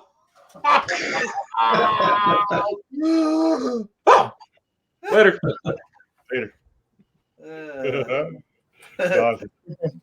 I'm going to put the link up again for the chat. We have one vacancy if anyone feels like coming up and being with this raucous crowd. Silly crew. Yeah, or raucous crowd. Yeah, But it's funny, you guys were talking about Alaska. My wife's been wanting to go. My biggest thing is I just feel when I get on a cruise ship, I have to be in a bathing suit and be able to swim at the beach. And so it's hard for me to wrap my mind around wearing the winter coat. Yeah. John, I'm the same way. Us up here in Canada, we want to go warm. We want to swim. We want to sit under the palm tree with some drink. Right. Stuff like that. But I think I would do an Alaskan cruise at the end of the season, like September or something. Yeah, you almost have to do one, Larry. To be a TA, you'd think you'd want that experience. Well, then, you don't need to be there to have the experience, John. Sorry, I don't want to sound rude or anything, but it is good to have some knowledge. So I have a couple booked already, which is really all you really need to sell cruising. All I need to do, like I'm being trained, given all the information of what the product's all about. Right. Going on it just gives that extra thing. So, but if that was the case, then we would be going all over the world, what I'm going to be doing shortly. So, I'm kidding. I have a huge, massive bucket list. Yeah, it's a little scary up there right now because we were supposed to be the last ones to sail, and now I was listening to something the other day thinking that Canada's going to be beyond the U.S. as far as travel. Well, we know they're closed for a year.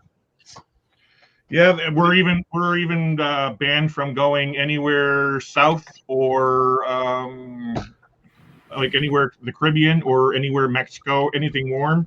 We can't. They canceled all flights out of there going down that way. So you could technically fly down to Florida, right? And then are you banned? Are you banned from Florida? Well, America just made a rule. There was a loophole where Canadians can go down there and you didn't need to quarantine. But the last I heard that America stopped that and made us coming down having to quarantine. But now I was just reading this morning or yesterday about snowbirds flying down there in private jets and stuff, and they're not quarantining. Like I don't want to get into politics stuff, but technically, there's a loophole that allows me to fly down to America. Do you think they'll let me fly up to Canada and pick you up in my private jet and bring you back? Yeah, you know what? I live a 15-minute walk from our local airport. So yeah, let me runway for private jets. Let me look at my calendar and I'll see about putting in my flight log there and see if I can get it scheduled. That's one way to do it. Ironically, and I don't want people to think anything bad of it. Ironically, I have the code to get inside the gate. So if you land it and say, you know what, sorry, I got the wrong airport, and I just walked over to the plane. All right. I would never do that, but I do have the code to get inside the gate because I know the airport manager. So okay, we'll get together and see what works best for you, and I'll take you down to New Mexico. Yeah. Yeah, I was just wondering why you couldn't fly into like Florida and then take a puddle jumper from Florida, say the Bahamas or something. How they would protect. Confident in doing that, really. It's just a quarantine coming back, right? Yeah, which is nothing, really. Like my nephew, he flew from Alberta to where I'm from in St. John, which is another cruise port. He had to quarantine for 2 weeks at his own expense and stuff within our country. But now, for a long time, they were just saying quarantine when you come back, like from international travel. Now you got to. It's all over. Everybody's already talking about it. You have to go when you come back. You have to quarantine for 3 days at your own expense in a hotel. You also got to get tested. If it comes back positive, you must stay in a government facility and pay for that. Holy cow. Or if you came back negative, you still got to go home into your own home and quarantine for 2 weeks. So basically, you just SOL whether you get whether you're positive or negative, you still got to do all Right. that regardless. And some people might say, well, how are they going to know if you're quarantined or not? Well, my nephew said that they call you. You tell them where you're at, and they call you to make sure you're at that place. Oh, so I figured you had one of those bracelets or things on. Yeah. Like a jail. You break out of jail. Yes, yeah. Make a criminal of you. Exactly. They know where you're at because where your bracelet's at or something. You know. Plus, your vacation is going to cost you twice as much. I heard that $2,000 is a figure they came up with for that. Yeah, $2,000. Well, because you got to pay. Okay, I have a friend in Turkey. He has to pay for a COVID test over there, and it has to be negative before they'll allow him on a plane. Then he flies back to Canada. He's got to pay out of his own pocket another test here, which is $100. He has to pay for that test and then pay to stay in a hotel for 3 days.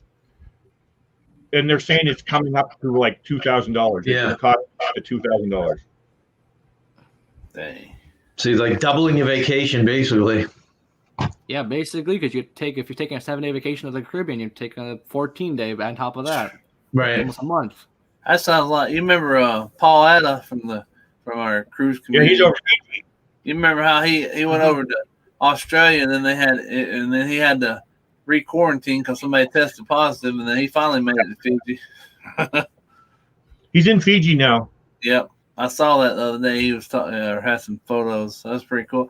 I tell you what, I don't blame him. Luckily, his work paid for it, I guess. But he had a pretty nice setup there on that airline because I couldn't fly that long. If I was in I'd have to have a nice setup like that, first class and everything, because it hurts my back to fly 3 hours. I can't imagine doing a long flight like that. Blaine, it's funny that you're saying that, and this goes back to John and stuff and perks and all. This is another reason why I chose to go along this, hoping that I can find a better way of getting into some like premium economy seats or business class seats, so I don't have to sit in the, sardine can. I'm 6'2", as you know, as well, and my knee, I mean, it eats that seat up in front of me because, I mean, it's constant. The whole time I'm on a flight, my knee's rubbing up against the darn seat in front of me. Amazingly, I've been flying since the 1980s, and I've always had a window seat, and I find it very comfortable for me how I sit. I don't sit properly. If you notice me moving around a lot, I have a bad back. I do too. Yeah. And so I always sit differently than I don't sit proper posture, right? So the knee part, it doesn't bother me. So my legs are sideways and stuff like that. And I always like looking out the window for the video and pictures anyway. So I can't do aisle seats, man. Yeah, people ask me all the time, like, you'll see me, I'll be like just now, I was back there, and you'll see me getting like that, closer to the camera. That's because I can't sit long at all, in one position. I have to lean up and stuff because I have a lot of people say, we love your live and stuff. You just need to get closer to the camera. Well, how about you come over here and you sit in my chair?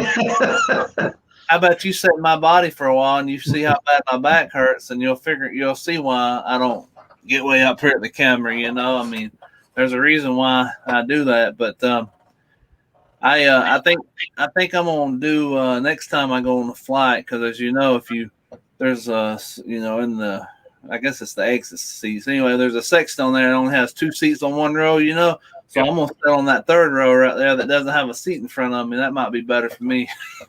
Amazingly, when we went to Mexico for our wedding, one of the perks is you got to fly first class, but it was on a 737. A 737 doesn't have first class. It's the row 1 with no seats in front of you. And it really wasn't that. Yeah, you might have been able to stretch your feet like a couple inches more, but you got a wall in front of you. I know. I feel sorry for the people that's always sitting in front of me too, because they don't realize my knees all the way up in the back of their seat. And I pray the whole time. Well, I hope they don't get tired and decide to lay their seat back. It is a dream for me to experience business class. A dream. Like I number 1 bucket list. I want to go into a business class seat just to experience a huge seat and laying down on an airplane. You fly everywhere, Larry, right? You don't have any like cruise ports you can drive to or anything like that, correct? Well, we have Vancouver. Vancouver's our port, and we get Seattle. Seattle's only 3 hours from Vancouver. Okay, so you do a couple ports. Yeah. Because that's what we always chose to do. They're limited to places that we go. Like you guys got Mexico and with a few places. You got Jamaica, and you got all those places. Here we have Alaska, Hawaii, Seattle, Oregon, San Francisco, San Diego, and Mexico. Those three, but they're not many.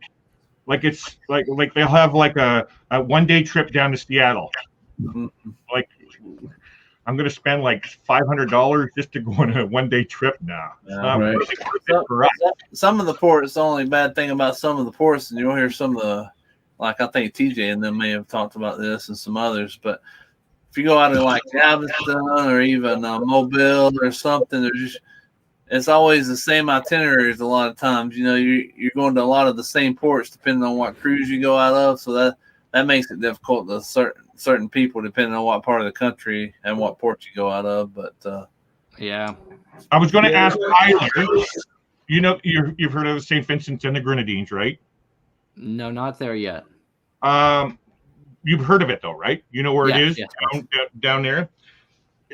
Do you any idea why there's not many cruise lines going there? Even though it's right next to Barbados, where you hear of cruises going, all those places down there. St. Martin's not too far from there, but they don't go to St. Vincent and the Grenadines. My guess, I haven't researched, but I guess is the facilities at the ports aren't capable of handling major cruise lines. They do. Major cruise lines don't really sail out of Barbados.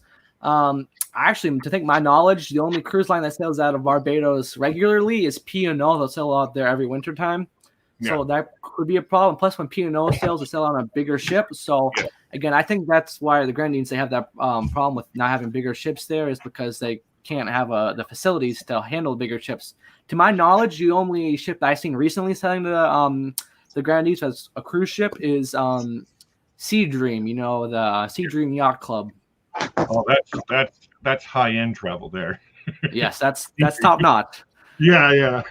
That's out of my league. So I think it's Royal Caribbean.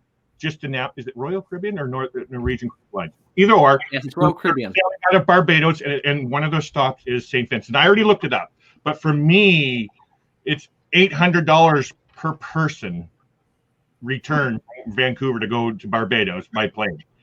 Wow, it's a little pricey to like an interior lowest price trip for me is it was $2,600 for two for a 7 day Canadian. But if you look at all the other prices for cruises that I've been looking at like daily since I started following the cruise community, on average, like you're looking at between say $500 and $800 for a 7 day cruise per person. And then it's $300 for airfare per person. So let's just say total with airfare and down, we're going to say $900, which, and two people, that's $1,800. Well, to go to a 7 day cruise out of Barbados, it's going to cost us $2,600 for that 7 day cruise. And it's just a little pricey. Now it's beautiful and all that. But the cruise is going to go to St. Vincent and the Grenadines, and so it's more than capable of bringing in a cruise ship, a larger cruise ship, right? So I'm just wondering why wouldn't all the other cruise lines go into St. Vincent and the Grenadines? Because that's my number 2 bucket list place to go is the St. Vincent and the Grenadines. Is it maybe too far south? Is that a possibility? All the other ones, that's a possibility. They're all down that way. I personally think the reason, again, is this: there's not a demand for that market. There's a demand now because Royal Caribbean announced it, but you see the pricing on the itinerary. It's kind of for Royal Caribbean for an older ship. Again, the ship is Royal Caribbean is going to be doing the St. Vincent itinerary on. That's the oldest ship in the fleet now. So again, I just think an old ship. I didn't know that was an old ship. Yes, it's the oldest ship now. The Grandeur is now the oldest ship in the fleet.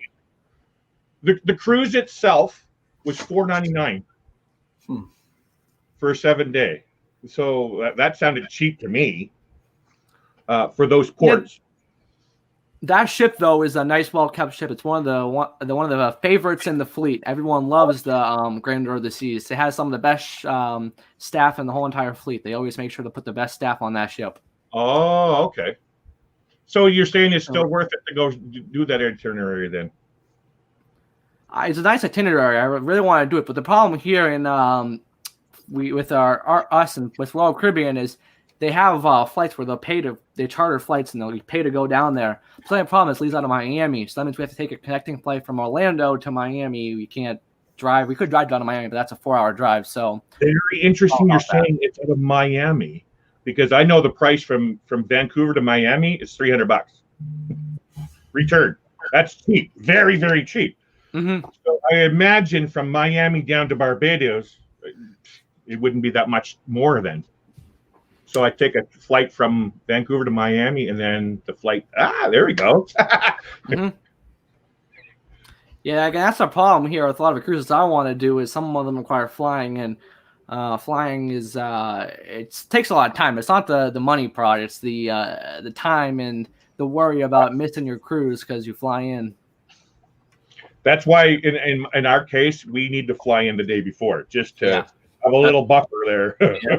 That's what I always tell people when talking about cruises on our show. I say one of the top things I always suggest for any new cruiser is don't think you're gonna get down there at 8:00 in the morning and because you never know about you don't know your plane has engine problem. You gotta you have a medical emergency. Somebody has an emergency on there, and you gotta go into another airport, and then you're late there, and then it's just not worth it. So it's better just to get you a hotel night before, and at least you're there. So my first traffic got to be a big problem because when we did a cruise on the Mariner of the Seas, like back 2018 Miami, and in Orlando there was an almost road stretch. It takes us 10, not even a minute to get through. But for this one cruise, it took us over 3 hours to get through this 1 mile section of road. It takes us less than a minute usually to get through. Jeez. That delayed us. We got to Miami around 2:00, and of course the ship leaves at 3, so we were really close to not missing that ship because of traffic. And that's just driving out of Miami. We didn't even fly. Nothing worse than me having that feeling what you're talking about. That is one of the worst feelings. Like, oh my God, I'm always that guy that needs to be there early. I don't like that. Yep. Oh my God, I gotta get there. Come on. So that's what we do on our cruise. They'll give you those times, the time frames to be there, and we usually pick the first one just in case. I think it's 12:00, noon or whatever. You can start getting on there. Pick what time you can show up at the cruises. So what if you can't make it by the time, like Tyler's saying? They'll still let you on, though, right? They'll still let you on, but it helps them out. They don't have as many people. That's why they do that. They bring it down every 30 minutes. So the next time, because you might have 1,000 people or 500 people in that 12 to 12:30 window, and then you might have another 1,000 in that 12:30 to 1. You know, it helps. Mm-hmm. You don't want like three or 4,000 people at 12 o'clock, and they're all the time, and then you got lines out there, and then you got the people doing your luggage. I mean, they can't keep up with the demand and all that. So, and now what they were saying with that new policy. The problem is when we start cruising again, they're going to enforce the arrival times. If you're any earlier, they won't let you into the terminal. Before COVID, you could show up literally. You could show up hours before the terminal, and they don't. Also, with Royal Caribbean, they didn't really care what time. If you said, like, example, your boarding pass said you had to be at the terminal at 2:00, you could have came at 10:30, and they're like they would let you in. But now with cruising, it's going to be like you're going to force the arrival time to be 2:00. You can't come in any earlier. I think it's good. I've always said they should have been doing that even before that. Because it stinks when you get there at 1:00 and you got like 4,000 people in front of you. That's a mess. You guys experienced Faster to the Fun? Well, you don't normally do Carnival though, right, Tyler? Yeah, it's no. In Royal Caribbean, they don't have. They just introduced the key thing, which is their kind of Faster to the Fun, and even for them, they haven't. Before that, they didn't really have Faster to the Fun, so you'd either just be waiting in a normal line, or they'd just do loyalty. If you're Diamond, usually Diamond Plus, you would used to get faster check-in, but now it's just Pinnacle, which is their top of the line. 700 days SC is will get you the priority embarkation. Wow. So and then everybody else is just, I don't want to be mean, but just the peasants. I'm not trying to be insulting or anything, but you know what I mean. We do I fast. like this faster to the fun thing. I want the faster to the fun. We don't do faster to the fun here for the reason because a lot of times, depending on what ports we go to, sometimes we don't even get off the ship because we've been there 2 or 3 times or something. Yeah. You know. But so when we get to the port, we usually do priority boarding just because we always do a balcony. So if you do a balcony, you get priority boarding anyway. So that's what we always do. Okay. That's another thing I forgot to mention is with Royal Caribbean, if you book a suite, you get priority embarkation too. Not a balcony though. No, it has to be a junior suite or above. But what you were saying, Blaine, what were you meaning? Just a regular balcony you can get? Well, I mean, we've got like when we went on our honeymoon, for instance, we were. This was in 2007. We were on the Glory. We got a balcony. We didn't do a suite or anything, and we're like, "Why are we getting priority boarding?" And then we kind of find out we think it was because of us getting a balcony. Now, our Sunshine cruise, we had a suite because we had some credits and different things that we could use, and it was actually made more sense to get a suite. So we got priority boarding for that, but I'd have to look into it. It may just be suite, but I was thinking it was balcony. That's why we always get balconies, is because of the priority. But that's not the only reason. We like to be on the balcony when we arrive to a port, and then when we disembark, when we leave the port or whatever. So our first cruise is an interior aft, and then the second cruise is the cove balcony. Okay, that'd be fun. Yeah, we love balcony. So, like I said, we can see when we leave a port and when we get to ports. So, hey guys, I gotta go pop out. My battery's dying, and I have a show I gotta do at 5 o'clock. So, thanks for letting me come on the panel, John. Well, it's a blast. Tyler, before you go, Tyler, you want to just throw anything else out there about your channel before you leave, or? I know it's I have the Tyler Show. I do a weekly live stream every single Friday at 5 o'clock. We talk all things cruising, travel. We also talk about, of course, all the latest cruise news. And plus, we have a show every other Sunday at 2 o'clock Eastern Standard Time where we talk all things travel again. That show is more controlled by the chat. Plus, we have a show on every Monday, a new video, 5 o'clock Eastern Standard Time. We usually do a premiere. It's on the cruise-related video most of the time. So, again, please go ahead and check me out. But thanks for having me on, John. Thank you very much, Tyler, for joining us. See you, Tyler. Have a good one. We'll see you at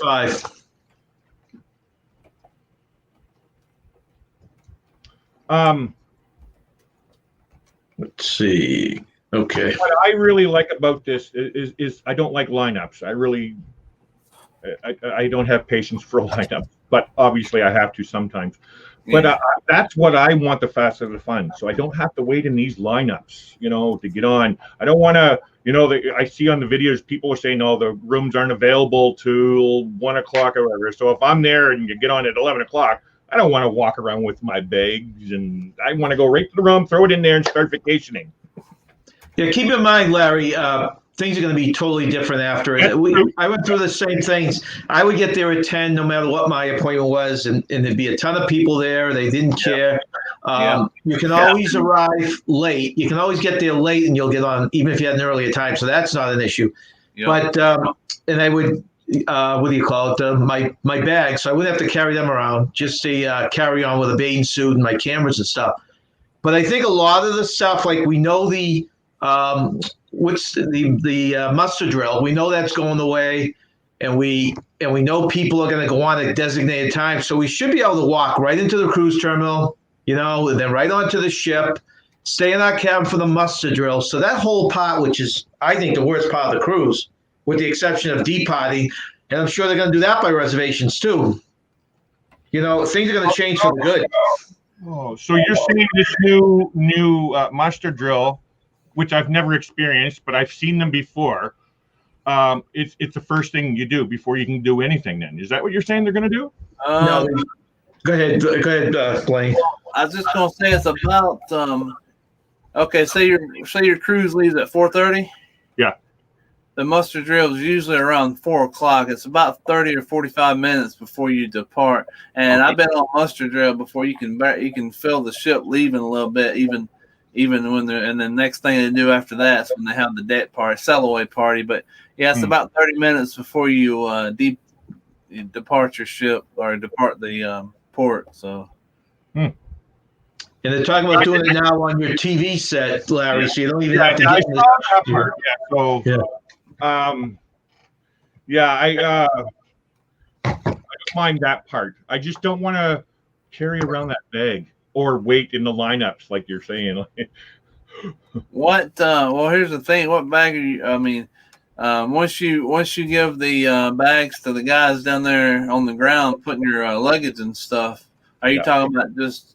Okay, Yeah. so for someone like me, I only need a carry-on. That's all I need. I don't travel with a lot.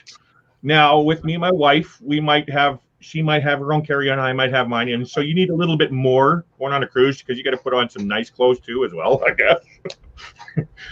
So have the regular check-in bag if there's one, but you might have that carry-on bag that I'm always used to traveling with. Yeah, for your medicine and you never. I also have a CPAP machine that I carry with me, and I just want to go to the room, drop off my stuff, and start vacationing. That's the way I feel. But I can't be, Well, here's the thing: a lot of people will do is first thing they'll do is it depends. Go check on you. Okay, well, I've been on cruises. I will tell you, John may have been on cruises that does this too, and it stinks unless you're on priority boarding or something. But you'll have to stay in the elevator area. This has happened to me. I think on the Horizon this happened to us. We all stayed in one location, like the atrium and different things all across the ship, the Lido and all that, because the doors that open where you go to your hallway and stuff, they were actually closed and no one could actually because they were still cleaning the rooms. Well, that's how early we got on a ship one time and the rooms weren't ready. Now, that only happened once, but it does happen. But I'm wondering why they couldn't just first priority, make sure the closets are empty, make them all, then allow everybody to go in there, throw their stuff in their thing, but leave. Yeah, sometimes like depending on what happened, like they might have got in port late on the cruise prior to that or whatnot, and so a bunch of different things happen, and they don't get to it as quick as they should. But I will say this real quick: I'm on Carnival's help page, and it says Faster to the Fun is open on sale days through 2020. I know that's obviously not, it didn't happen, but it says where applicable in the following home ports: Baltimore, Charleston, Fort Lauderdale, Galveston, Jacksonville, Long Beach, Miami, Mobile, New Orleans, New York, Port Canaveral, San Juan.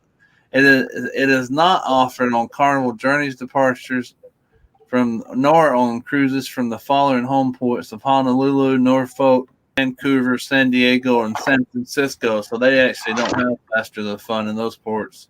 See, from what I understood, the Faster to the Fun, the only benefit is really the tendering to the ports when you need a tender. That's really the only benefit. Well, no, it's like Blaine saying, though, with the Faster to the Fun, I think you can bring your bags to your room, and you also can get off the ship before other people. So, but the easiest solution, Larry, I see, unless you want to be on there early, is the ship leaves at 4. Usually the rooms are open by 1. Mm-hmm. Just don't check in till 1 o'clock, and then you go directly to the room. Yeah, that way you don't have to worry about holding your luggage. I mean, you get there at 1 o'clock in the room. You know the room's going to be ready for you at that point. For me, anytime I travel, I'm awake at like 3 or 4 o'clock in the morning. I want to go now. Get up, let's go, dear. Let's get ready. At 3 o'clock. Even though the ship's leaving at 4, I'm up at 3 or 4 because I'm all excited. Let's go. But here's the thing, though. You also got to realize in your head, in your mind, you also know your room's probably that changes a lot too, knowing that your room's not ready. I know, and I understand what John's saying. It's a great idea, and I just need to learn how to deal with it. But I'm an early riser for travel. Anytime I travel, doesn't matter if I'm leaving at 10 o'clock that night. I'm still up at 5 o'clock in the morning, knowing I'm traveling. I've never used Faster to the Fun, and I don't see where it would benefit me because here's the thing. Like in 2020, I'll use 8-day or longer cruises, excluding the Carnival's Journeys and Horizon. But 8-day and longer cruises, you're looking at $100 for. I'm like, shoot, $100. That's one. That's a nice night. one of the specialty restaurants for my wife, plus our tip money, so. Well, fortunately, I got for our first cruise in January, I got some OBC from our canceled cruise. So I know I got OBC on my nice little bonus. Sad that it was nice. I know. Larry, one other thing we do also, there was a time we were carrying too much carry-on. We basically staked out a spot, either in the buffet or actually they opened a couple of sit-down restaurants for lunch, and we just plopped our stuff down there. And when we wanted to go off and do something, one of us would just kind of mind the bags, so we weren't carrying them around. So you could just play this stuff. Plans on shipments before you go and saying, here, $20. Exactly, yeah. Buy them a drink and they'll be glad to let you. Yep, there we go. Yeah. Oh wait, I got to go on the other one. I want to see how many days because I saved my canceled one. I want to see how many days. Hey, Larry, do y'all are y'all wine drinkers or no? I know you have. No, we're not drinkers. We drink, but we're not drinkers. Well, in the same way here, I don't drink. My wife loves wine. She'll have a glass every once in a while, but I was just going to suggest too, if you ever go to like the steakhouse, I always suggest people if they can go to the first night. I don't know if they'll change this. Bottle of wine. Yeah, they give you that free complimentary house ball. There's my canceled cruise. Yeah. And ironically, you said that I actually did book a table already on Carnival Magic on this cruise, like months and months ago. Because I also was told, you get a free bottle of wine if you do it on the first night. Yeah.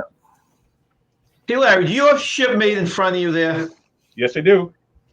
I've been trying to find people on it. I just don't know how to work it. Okay, John, you need to have the exact spelling, how it's spelled out, capitalized, and everything. It's very no spaces or nothing. No, nothing. Yeah. Well, what's the button? What do I push on just to get into that mode? Go to profile down at the bottom. Okay, I'm in profile. And click on where it says Shipmates. You see, it should be in the middle of your screen almost right there, right below where it says Reviews. Okay, review. Oh, Shipmates. All right. So it says 2 Shipmates. Okay. And then look up at the top there, and there'll be a plus button. Oh, well, that's right. I don't have you, John. No, I've got one person in this whole thing that's Q's Cruises for some reason. All the others got rejected. Okay. And now I type in his name, his username, or his. Yep, you type in and then it'll say, you're on that part that says search Shipmates. It'll say what he's saying here. Yeah. Okay. So Shipmates, then you hit the plus. You said, and then in that window I type so. Larry, what's yours? Is it Plum Cruises or Larry? Plum Travelers. So it's Plum Travelers. I'm always hearing people doing this, and I never. I love this app. It's easy I love it. Okay, username or email can't have spaces. Oh, it's one word, huh? Yeah, it's just one word. Yep, I just found Larry. He should be getting something from me now. Yep, just now. Even though I already have you, Blaine. I don't know. I didn't have you. I'm surprised I didn't. Oh, and Blaine, what are you under here? Do Rayleigh Creative and see if that just RALEY and then Creative. Okay. I think that's what I changed it to. Raleigh Creative. Well, you're telling anyone that's listening this says you create. What the heck? Did I misspell that? I actually like this. Yep, it's got both here. Great. I want to meet people. And so when I'm booking cruises, it's really hard to coordinate a group cruise for everybody to get together. So I watch these things and I look up everybody's cruises. I see what they're going. And if it's in a cruise that I'm interested in and it lines up, hey, we'll meet. It's kind of like, what do you call it? Paro DJ. They don't really coordinate group cruises, but they're okay if you go on the same ship and meet up and they'll hang out. Yeah, that's what I'd love to bump in. Just bump into people on the ship. Yeah. It's funny. You talk about that big cruise. I think it's in January with all the YouTube people. And one reason that'd be great, and the other reason is, can you imagine the amount of cameras and distraction you'd have trying to Enjoy your cruise. I know, right? I know. Trying to get off with your wife somewhere, right, Blaine, and then all of a sudden there's always going to be someone there. Okay, what's yours, John? You definitely can't hide. Mine? Yeah. Yeah, that's a good question. Let's see. Can I tell on this? I don't know whether I even signed in. Try CHACH. Yeah, It just came up. Why isn't it coming up here? I just saw one. It said CHA. Oh, there it is. There you are. No picture or nothing, John. Well, you just taught me how to get something in here. I've got to work on this now. And you got something else to work on. October 15th and the Mardi Gras on October 30th. Well, those aren't real. I was playing with it, trying to figure stuff out. So, yes. Are you both going on that October this year? If it goes, that Mardi Gras cruise? Nope. Oh, neither one of you is. Okay. I'm not doing anything in 2021. I got plans. I'm going on that. We got that Mayberry meetup with the campers and the RVers in October, so I'll be going to that. Oh, that's October. Okay. For me, where's that? That's in South Carolina, North Carolina? North Carolina, yeah. Mount area, North Carolina. So how far is that from you? That can't be that long a ride, is it? Yeah, about 4 hours. It'll probably take about 6 with the RV, but yeah, about 4 hours away. And how long will you stay there for? We'll probably stay there from, let's see, I think we'll get there, 4 days, 3 or 4 days. Okay. So John, some people will be there a week. I can't even remember what day it is now. I can't even remember what day we're getting there. But I think it's October 14th through the 17th. all right. So that's the actual meetup, and then some people's going to stay longer and some shorter. So for me, John, I've taken out 2021, but it's not that I'm not going to travel. Like if the borders open up, I'm going to go see. Right. I kind of like what you do. You kind of want to see what's going on before you make plans and stuff. So I want to leave 2021 that way. I got my 2022 booked already, and there still might be some more in there if I can. But then I'm leaving my 2023 open, kind of to figure out how to wait now that I can wait to see either Australia or the Philippines for 2023. Hey, hello, Daniel Fields. Hi, Daniel. Hey, Daniel. So that's this shipmate. Yeah, I have Daniel. Is Landfield. Okay, let's put that on there. I'm surprised it's not Dancy.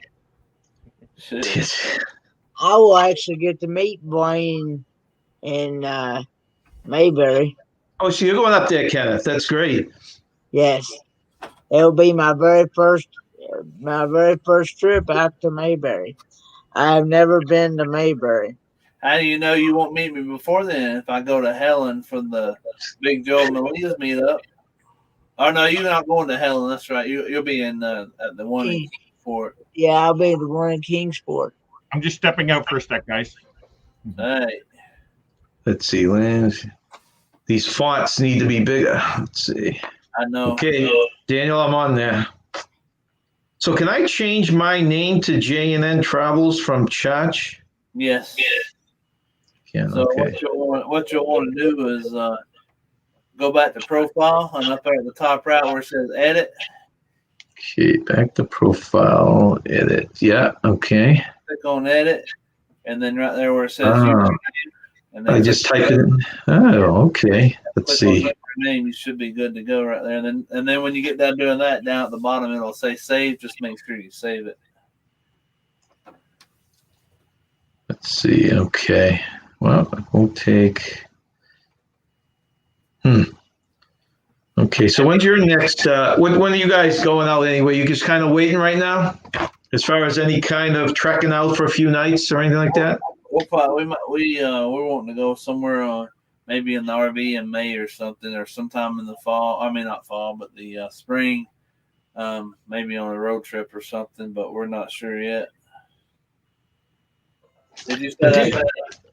Were you able to put that in there? No, not yet. I'm going to play with it after. All right. I was just going to say too. It's also it's a certain amount of words you can put or letters you can put in there. It won't take but so many, so I'm not sure how many but I think mine was just exactly enough. If I had one more letter, I don't think it would have took that, because I tried to actually put travel and it wouldn't even let me put T in there. So. Or maybe let's see. Okay, J&N. What Rayleigh created though, that's 13 letters or something like that. So maybe it's a 15. I don't know. So you should be good to go. And it says J&N Travels. Sorry, but your username can only contain letters and numbers. What I put in? That's all I put in is letters. Did you put the little and sign? Maybe it'll only let you do the J-N. It won't let you do the and symbol. No, I spelled it out, JAND and Travels. I'll play with it later. Oh, that's weird. But that's cool to know. Yeah, I like that app though. It's real good. Plus, you can see when others going on cruises and stuff. And I didn't mention it earlier. Talking about I've actually had the pleasure of meeting Para DJ. So I met D and J on. Actually, it was Horizon when we went 2018. These sound look like fun people. Yep, they are. Hey, there's our good friends, the Travel Scouts. Yeah, I'm assuming Kelly, is that you? I assume she's usually the daytime. Exactly, that's probably Kelly. I am going to throw the link out here again. If any of you want to come up and just sit and talk with us for a little while. I'll be back in a moment. Okay. I think we're all going to do the same thing. When Larry comes back, I might get to the other one myself. Yeah. Well, there he is. It's time Okay. next for potty break. Yeah, Larry, you're back. You talk to Blaine. I'll be right back. Oh. Everybody's got to go potty. We've been on live too long. Let's see. The big empty bottle of Coke, So. Jeez. 2 liter. I'll be right back. Yeah. You got to meet Para DJ? Yeah, I met D and J, and also Laura Hughes and her husband. Okay. They're moderators for their channel. Yep, they were on the same cruise. Shipmaker. Ian Field? Why is it not coming up? Sorry, I'm trying to do 2 things at the same time. Ian Field. Sorry, we couldn't find Ian Field. LAN. Landfield. That's why. There we go. Good call.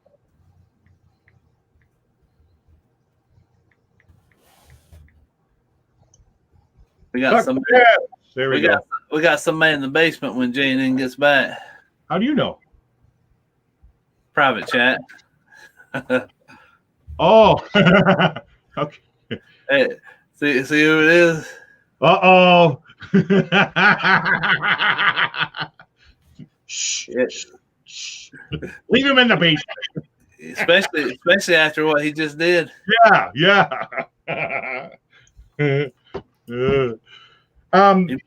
So where did you meet Para DJ and stuff?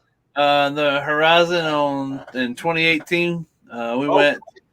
Yeah, we went on. Actually, it was funny. We had the cruise booked already, and then when they booked it, I said, "Man, I said, when are y'all going?" And that's when they told me the dates and stuff. I'm like, "Oh my gosh, I'm booked for that." And then we ended up meeting them and stuff. So. I don't know if I watched the whole series but because I'm going on the Horizon with John in 2022. I was looking at their series about the Horizon, but I don't remember seeing you in there. No, I didn't. We're gonna train robber up here now. I didn't show up on camera during theirs, so. Tom and Jerry, baby. Oh, Tom and Jerry. That's what it says. Okay. That's what I'm trying to read. Tom and Jerry. Oh, I don't do any of these. I like Ben and Jerry's. I bet you do. Ben and Jerry's. What flavor? What flavor? Shoot, I just like ice cream. I got some ice cream in the freezer in there. It's what do I have in there? Cookie dough? No, cookies and cream in there this time. But I like any kind of ice cream. Boy, they live in Vegas, don't they? Yeah really. They should just buy next time they win the jackpot. Just go ahead and buy a home there in Vegas. Where are they about? Are they in California? California. Simi Valley. I have a really, really good feeling that I'm going to meet them in Vegas one day, because Vegas is a place that I like to go. I've only been there once, but we were going to go there in April of last year. I have a feeling I'm going to meet them there because they're always there. So, and I want Nancy to give me some of that luck that she gets.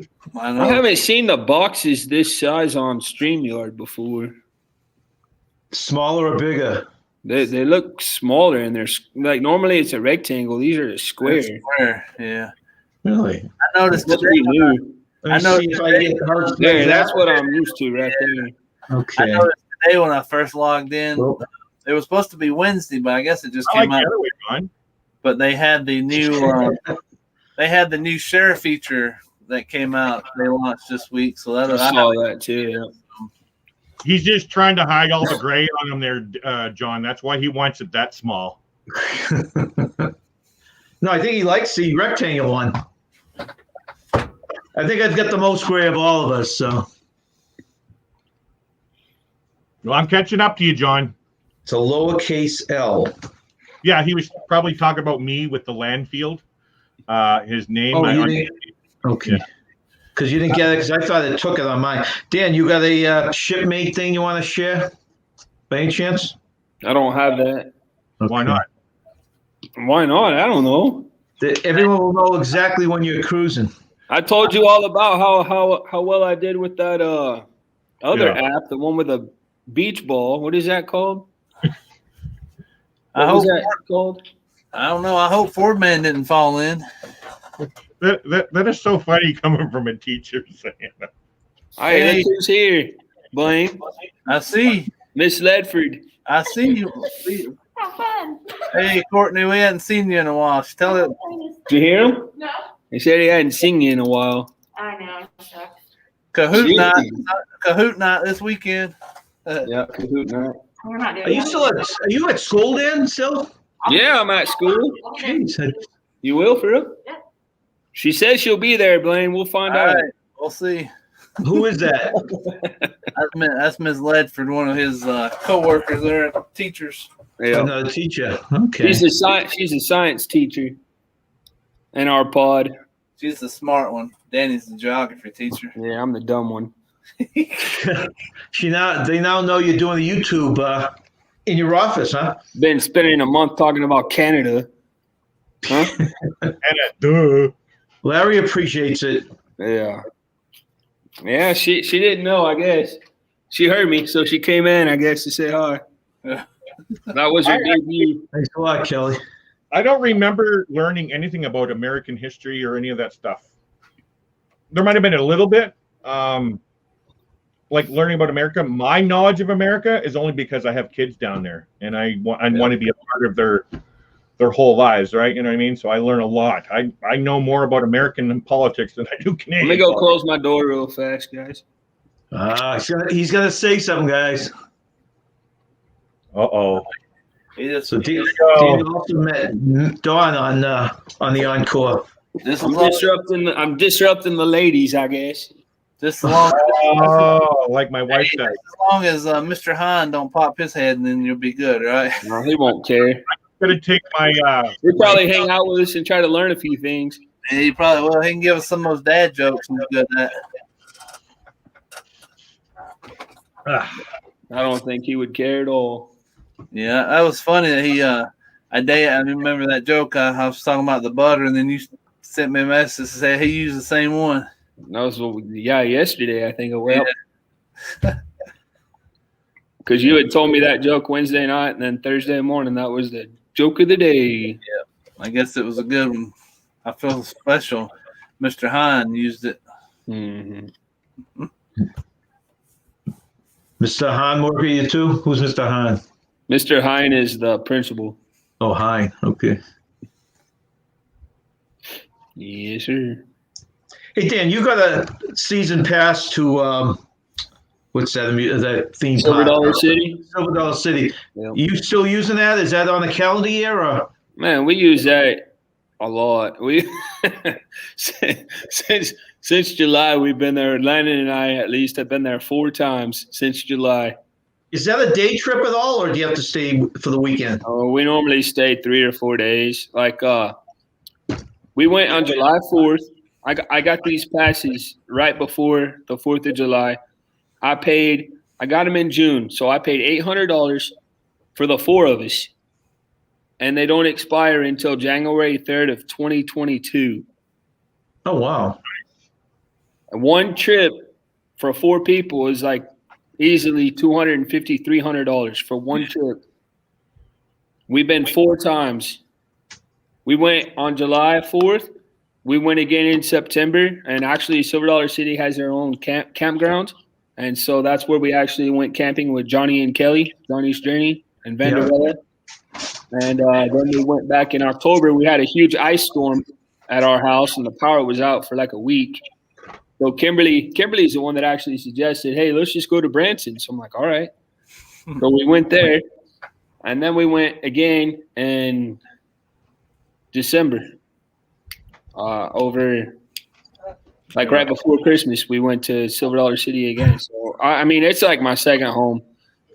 Now, it's bigger than like a Six Flags, or would you compare it to a Six Flags? Do you know Dollywood? They're in Pigeon Forge. I've never been there. I would say Silver Dollar City is probably smaller than Six Flags. But that and Dollywood are sister theme parks. They're actually owned by the same people. Okay. And so the whole thing is set up like a Wild West kind of feel, like you're back in like a city in like the 1880s or something like that. Right. Oh, yeah, it's cool. Like we have maybe 1, 2, 4 major roller coaster type rides, and then the rest of them are just like little fun kind of ride through rides and stuff like that. Decent shows and stuff. Oh yeah, they have festivals every few months. They have a different like festival. So in July it was called Star Spangled Nights, right? And then they had one at Halloween time that was called Pumpkin Night. So the whole park was decorated with like millions of jack-o'-lanterns and stuff like that. And then Christmas, they do Christmas probably better than any theme park anywhere. It's like one of the top 10 places to be at Christmas in the whole United States. They have over 6.5 million Christmas lights. Wow. Yeah. Yeah, watching your videos and Sherry's videos of that whole area, it looks like there's so much to do even around the park. Like the whole strip. It shows that there's like a main strip, the Highway 76 Boulevard, and just the whole strip is just covered with shows, different types of things you can do. Plus, now they have a brand new aquarium that they just built this summer. They have Wonderworks. They have something called Beyond the Lens. They've got zoos there, all kinds of. It gets a bad rap, Branson does, because people just think that Branson is like a place for like retired people to go and hang out, but it's not. My kids love it. It's like they're one of their favorite places to go. Isn't that where Very Awesome Sunset was talking about the other day? Blaine, I think you were on there. I was asking Branson, where like there's like 12 million things you can do in this little town. Yeah, they go. Yeah, they don't live too. They're there. You know, they're not too far. I don't know how many a couple hours. Like how long would you say, Danny? That Sherry? I don't even know. From St. Louis, it's about 3 hours. 3 hours. So that's Branson for us, it's 5 hours. That little town looked very interesting to me because there's a lot. Like you can be busy for days and days and days. Yeah, it's in the middle of the Ozark Mountains. Southern Missouri. I haven't been yet. I obviously been to Gatlinburg and Pigeon Forge, but I can already tell, and Danny knows more. He'd be able to agree. I think that if you go somewhere like that, you need to at least anywhere from 5 days to 7 days. I mean, there's so much to do. You can't get it all in 2 or 3 days for sure. You know, so a week. I joke around all the time and saying that if I ever do become like a travel expert or a travel agent like you're doing, Larry, that I would focus mainly just on people to go to Branson. Yeah. Because I feel like I know it like so well. I've been going since I was a kid, 3 or 4 times a year. So it's like my second home. Yeah. Now, Danny, your wife or you a TA also? We were talking about TAs a little earlier. My wife is. She is one. Okay. Yeah. You can specialize in certain areas. Yeah. That's what I would do for sure. Just because that's where I'd feel the most comfort, There in Texas, I could do a lot of Texas travel as well. You get a lot of perks too, certain places that you go. Right. Yeah, you would think just to talk about their place that they would be letting you into these parks and different things like that, hotels, just so you put it out there, the clients. Well, we have some friends actually, and Blaine knows them that they do that for Six Flags. They live down there by Six Flags in Georgia, and they're on the media list for Six Flags. So anytime Six Flags does anything, they're invited over there. I think John knows them too. Oh, Danny and I think you've been over there with two real geeks, don't you, John? I think so. I know of them, but I haven't been. No, that is the one I do know. Okay, there's another one I'm getting confused with. Thrill Seekers. Yes. Yeah, Two Real Geeks is they're big time media people for Six Flags over Georgia. I didn't know that part. Okay, that's interesting. They live right there, not far from it. So they're New Yorkers, John. They're from the Bronx. Yeah. Oh wow. Yeah. You were talking about membership, Danny.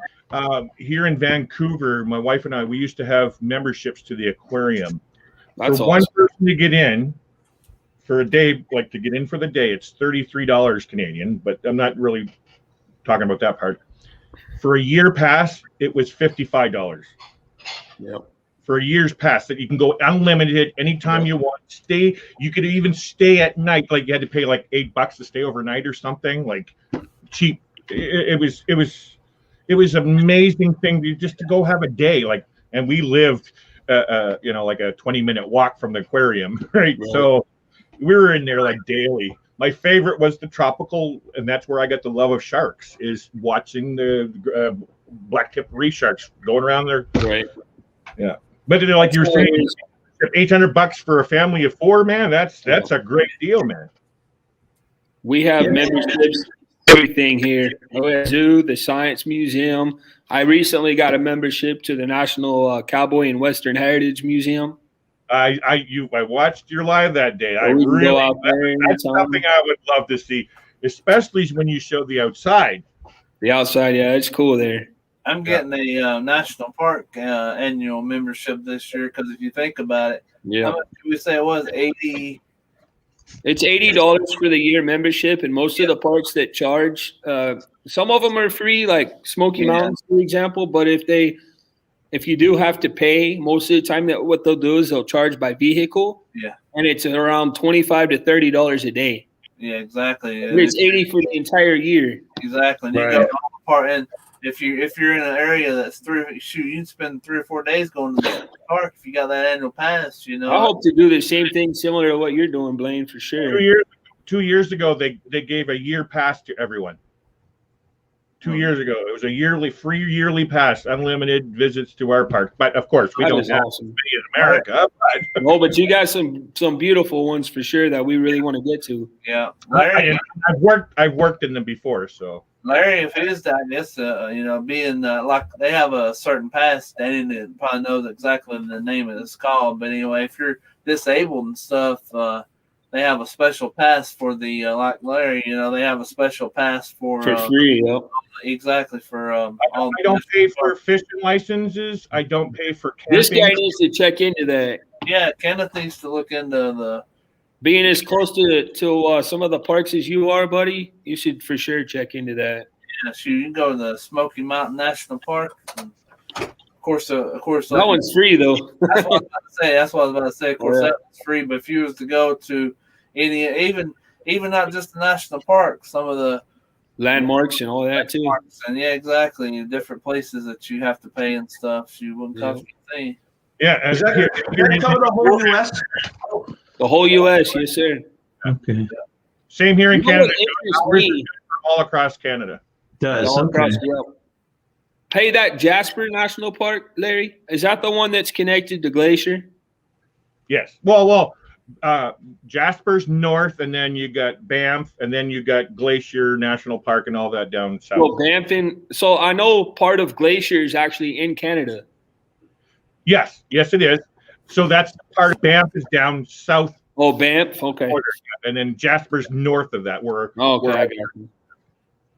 I prefer Jasper because of the more wild. I remember you had said that. Yep. It's when Blaine goes to Montana and stuff. I liked the wildness. That's what I think a park is. It's to go experience outside the concrete jungle, some beauty and everything. And in Banff, it's really over commercialized. Like I remember you saying that.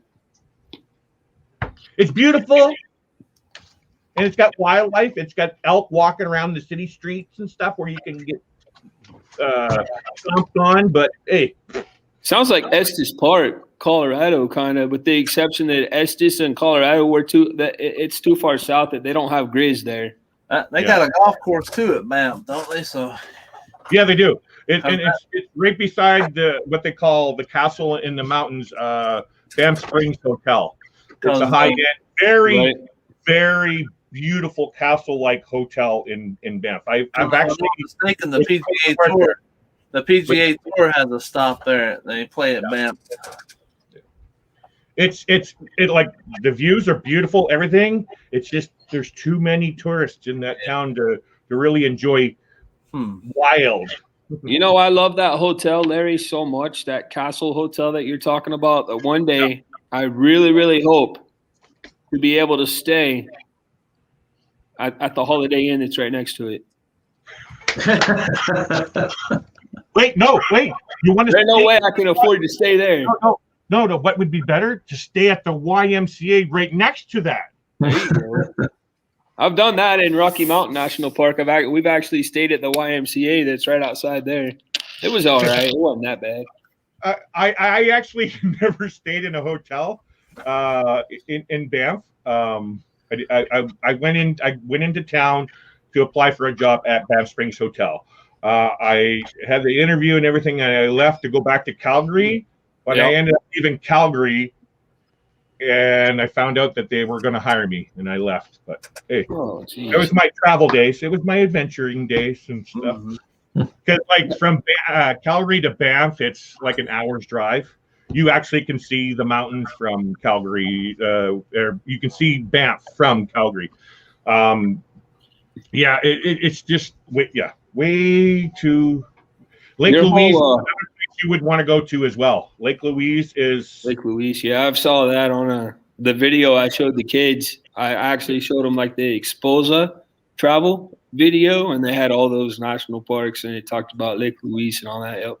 Wayne, that would be a place for you also, those places there.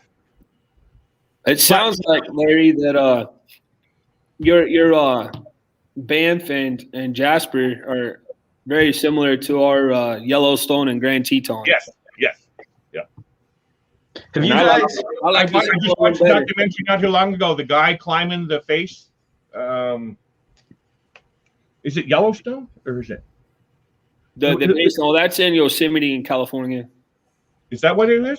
It's a rock face. There's a documentary where he's free climbing. The El Capitan, right? El Capitan, yes. So that's California. That's in Yosemite Park, California. Yep. Have any of you guys either camped or stayed at the hotels that are actually in the national parks? Or do you commute in from the outside? Most of the time when we go, well, like the two national parks that we always go to the most, of course, are Yellowstone and Grand Teton. And there's 4 exits to Yellowstone. And we've stayed on the northeast entrance exit. But the thing that's tough about that one, John, is that's right outside of the area known as Lamar Valley. And that's where all your bison are. So you get stuck in bison jams. A lot of the time, it takes you a long time to get through there. But this last time we stayed in the north entrance, which is just, that the arch that Teddy Roosevelt put up that says for the enjoyment of all people and all that, the old school. There's a town just north of there called Gardner, Montana, and that's where we stayed last time. And we actually like that one a lot better. And then the park that's just south of Yellowstone is Grand Teton. And when we go there, they have a town I'm sure you guys have all heard of just south of Grand Teton. It's called Jackson, also known as Jackson Hole, Wyoming. Yeah. And we stay there. So make a long story short, most of the time we stay outside. I want to tent camp there. We don't have an RV or anything. I'd like to tent camp in the parks, but we're too afraid that Landon will sneak out in the in the middle of the night, and who knows where he'll end up. Really? Okay. Funny. I thought you said you're afraid of wildlife coming in or something like that, but no. Well, it's funny that you're saying that. I used to like tenting, but I ended up pitching a tent in my backyard just because I wanted to and because it was hot and stuff in our house. And I pitched it up, but I ended up waking up at 1 o'clock in the morning coming to the house because previously, 2 nights in a row, you're not supposed to leave your garbage in the garbage can outside because of wildlife. Yeah, I did it twice, and twice bear get into my thing, and they're claw marks, and that's what I woke up in the middle of the night. Claw marks, and now I can't get rid of that thought out of my brain. You big baby. No, I'm not.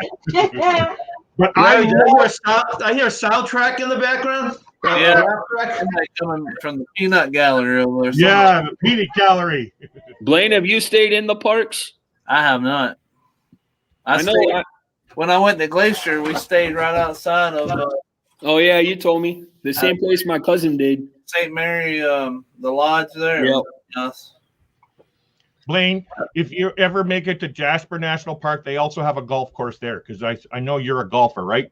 Yeah, I don't golf much. I got. Oh, you don't? Well, you were talking about the Banff Springs Hotel. Well, this one also Jasper National Park, which is actually the same 5-star hotel chain, national hotel chain. It's actually worldwide, I think.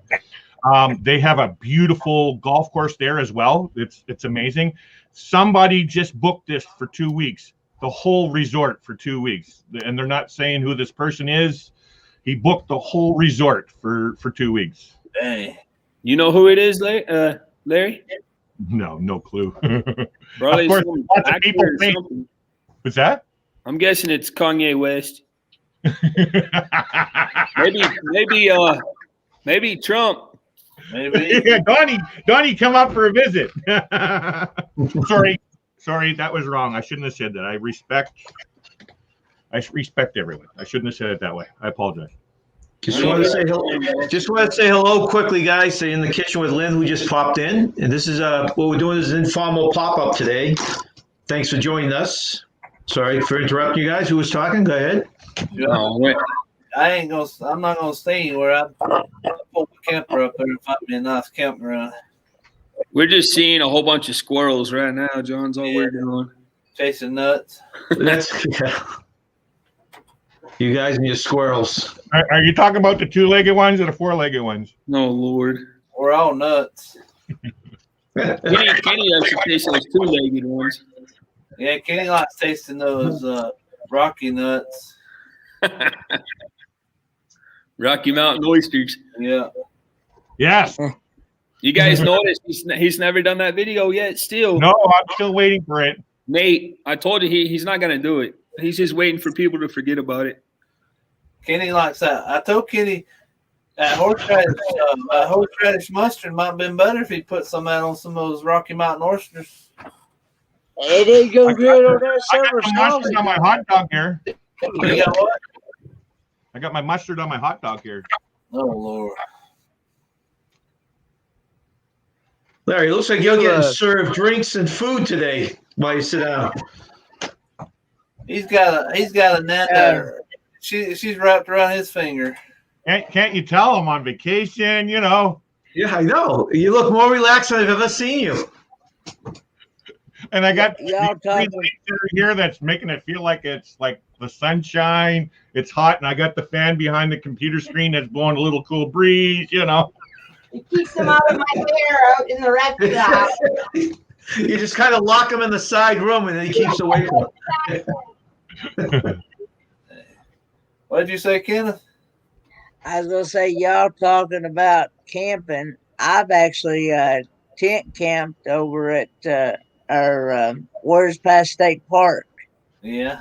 Here in Kingsport, Tennessee. Huh. And I've camped there twice. And then I'm also this coming year, the week after Mayberry, I'll be tent camping at Davy Crockett campground. There you go. That's nice. Wow, Kenneth, you just doing tent camping? Yeah, I just do tent camping. Now, when we go to Mayberry, I'll be camping in our 1985 Ford Econoline E150. C-Class. I'm not sure what. No, it's just a one of the regular passenger, like a regular. Okay. Ford vans. Actually, I wouldn't mind having one of those. I mean, I know it make a perfect setup. It's actually a conversion van. It's actually got a seat back there that you can actually lay into a bed. Oh wow! We had a Nice. conversion van. This was back probably 6 or 7 years ago, I guess, or maybe longer.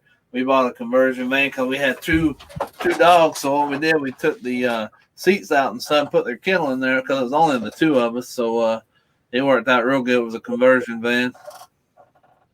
You see that what John just said in the chat? What? He said he's having fun on his live stream today because Nancy's not here. Well, you could read it that way, but fortunately, she'll never look at this again. So, Just kidding. Hey, she's listening right now. I can hear her. John. And then here on the other side of the spectrum, Larry's over he's getting handed food left and right on a silver platter. He's over there in his little whatever those things are called. His little cabana. Yeah, he's delicately wiping the side of his mouth with a napkin just to send the closing message. I have to do some work. Next thing you know, you'll be seeing Amanda hula dancing across the screen. Oh, Lord. I was thinking the same thing. You're gonna put your hula on. Come in and do a dance for me now. Come on, Kenny. She might be feeding next. She might be feeding next. You talk about a video that probably go viral. What probably go viral? You guys gonna see Kenny dance if you go to his show tonight? Oh no! Is that a promise, Kenneth? I'm not coming, Kenneth. I thought you were going to do a dance. No. Jeez. Actually, that just reminded me. I actually won a gift card from Midlife Crazy because I sent them in a photo of me in a hula and a coconut bra. I could have sent them a picture of me in a dress. Where's that picture at, Larry? I want to see it. Ask Brad. He'll give it. I'm not shy. You can't really embarrass me. So, do you have the picture there, Larry? Do you have the picture right there? In front of me. Actually, I can bring it up. I should have sent them one. I should have sent them one in my Speedo. I wonder if I would have won. You should give it a shot. What do you got to lose? What's that? No, I said go ahead. I just answering Blaine. Can you get that up on your screen or?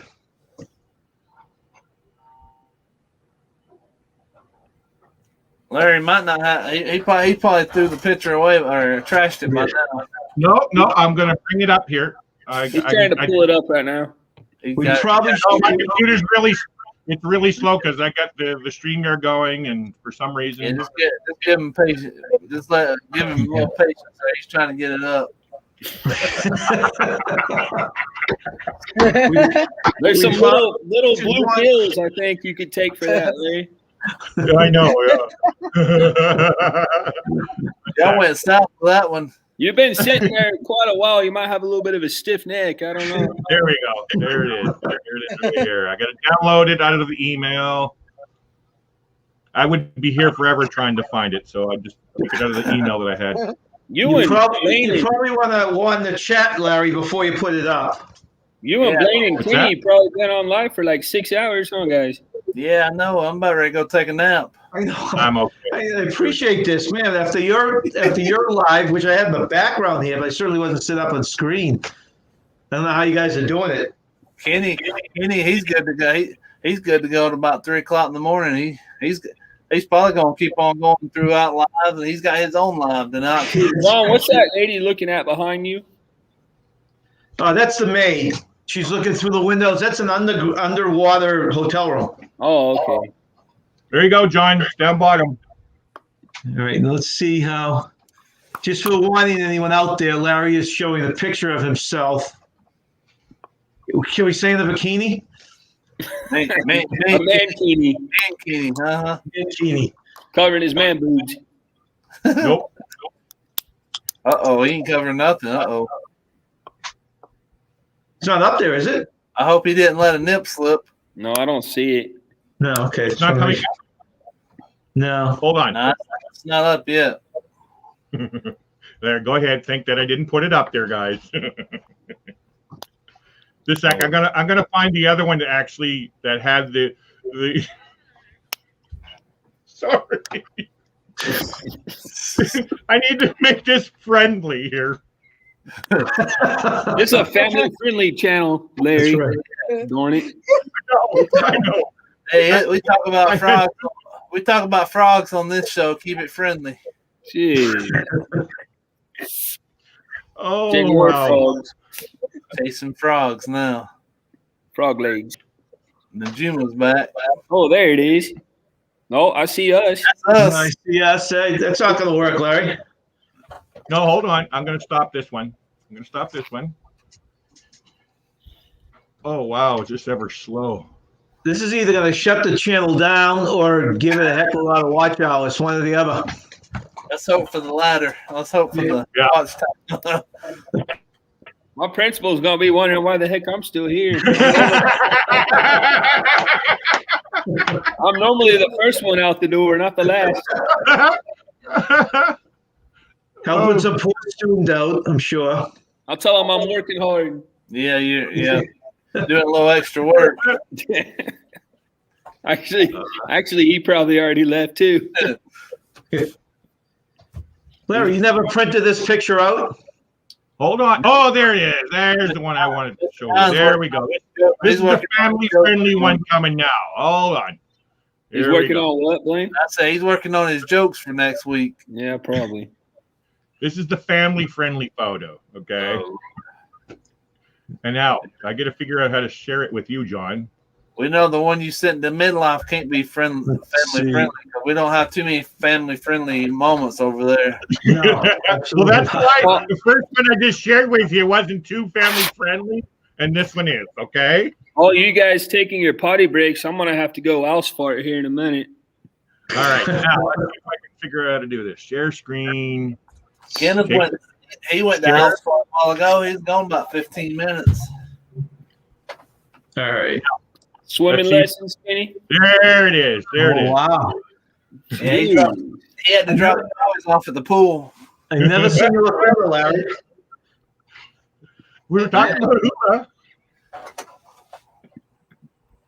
Careful, I don't want you to get in trouble there, Danny. Hula skirt and jeans. Yeah, what was he watching on there? Okay. My principal come walking in right about now, looking at a guy in a hula skirt. Hey, it looks like he got laid. Laid? He's got his lay on. Jeez. So you guys in the chat give Larry a thumbs up or thumbs down? Hey, I won $50 doing this. Did you really? Yes, I did. Heck, I'll even do a video of me and that thing just doing a hula dance or something. Didn't see any pineapples though, Larry. I didn't want to show you where they were. They look, I don't know. They look like they might have been something there. You just didn't want to show us. Yeah. Oh. Hey, Kenny. Huh? You're gonna wear a thong? Not a thong, it's a Speedo. You're over there on Tinder. If you see any pictures of upside down pineapples, you might want to stay away. Swap the other way. No, I'm over on the Tyler Show live chat thing. The Tyler Show. He's on right now? He will be.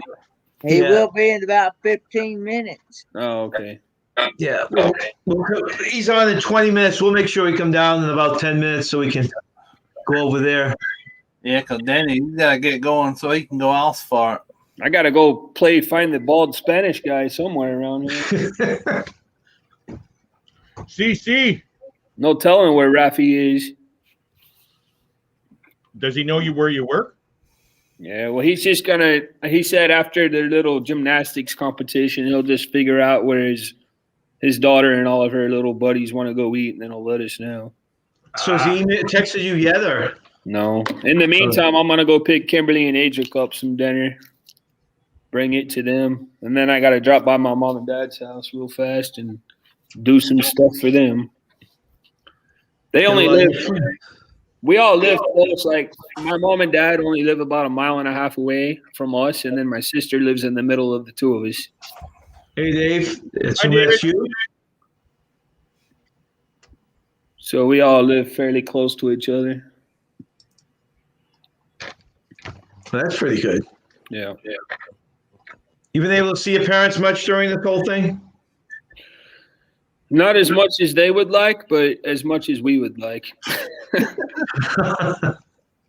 Like last Saturday, we went out to the zoo with them and with my sister and brother-in-law and my little niece. So that was fun. Maybe once every month and a half or something like that, John.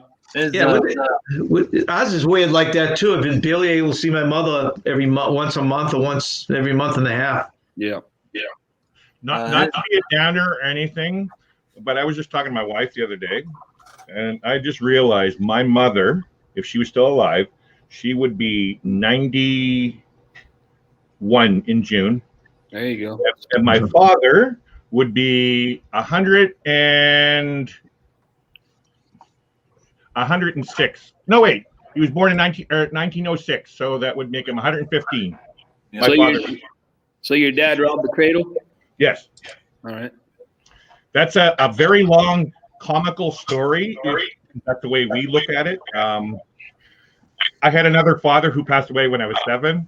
This biological father passed away when I was 3. So there's nothing really, there's no emotions really kind of attached to it, but it's a really funny story though. My high school social studies teacher used to give me a hard time all the time when I was in high school. We had a high school, and across the street from us was a grade school. He asked me if I was going to take a bag of Oreos over there during recess and find a prom date. Jeez. Wow. I won't ask why Oreos, but that's funny. I don't know. I know, right? Danny's dad gets to see him a couple times a week though on the live stream, so my dad's here right now. Oh yeah. Where? That's me. I'm his daddy. Oh yes. Who's your daddy? That's what this guy thought, John. Who's your daddy? Yeah. When have you heard this story, John?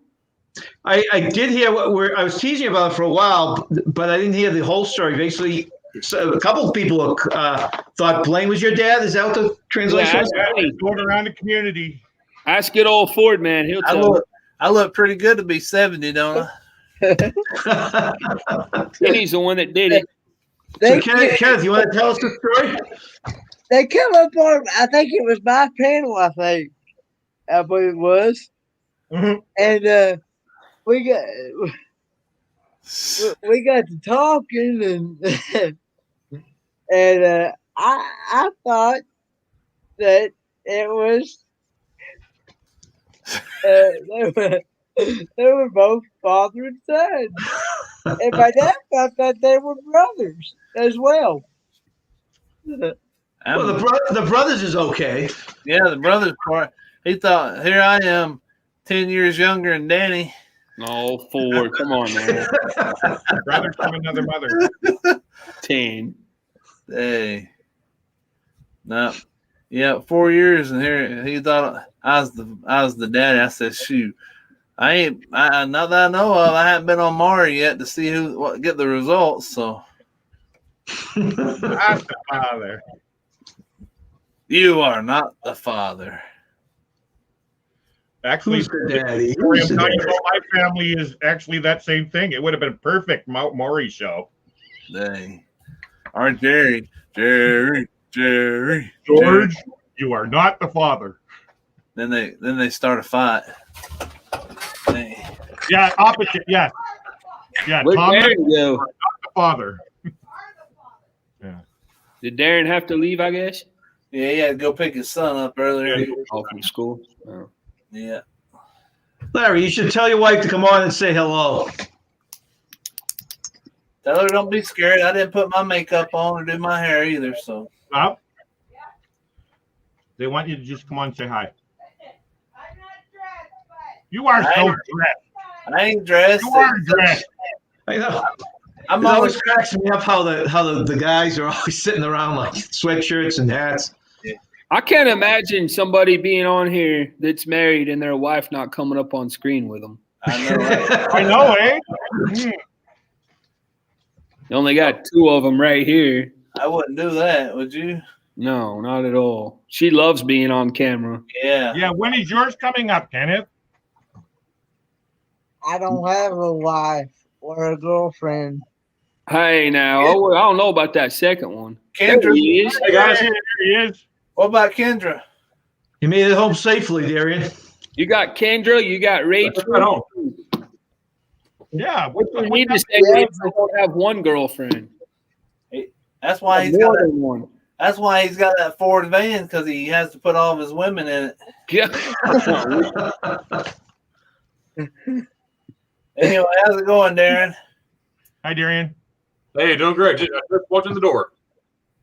Door to I'm my still office at here. work. Are you? Still at Oh work, man. my god. We about to Working head, overtime. we all about to head over to the Tyler show in about.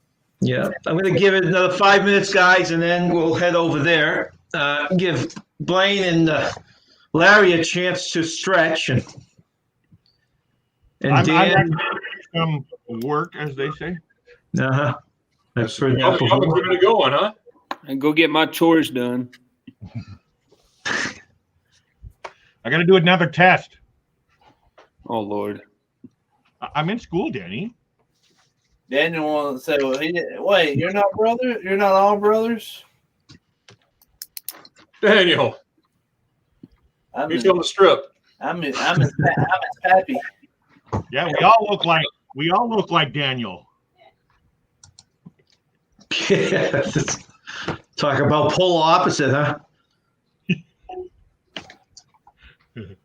So, guys, with 5 minutes left, do you want to run around the gamut just and kind of say goodbye and what your channel is about one last time when your next live is? Starting Before we up do that, John, before we do that, I didn't hear who you picked for the Super Bowl. Actually, I had picked Tampa Bay, and I think my points Oh, yeah, were you're a Brady fan, huh? yeah 31. No, I'm total polar opposite of Tampa. I have such I need to ask, when you guys say the one number, like 65 or whatever, what do you mean by that? Because I thought it was like points squared combined. That's that. What you think Tampa Bay's going to score and what you think Kansas City's going to score and put them together. You're only saying one number. Oh, I see. Oh, okay. I thought it was the point spread.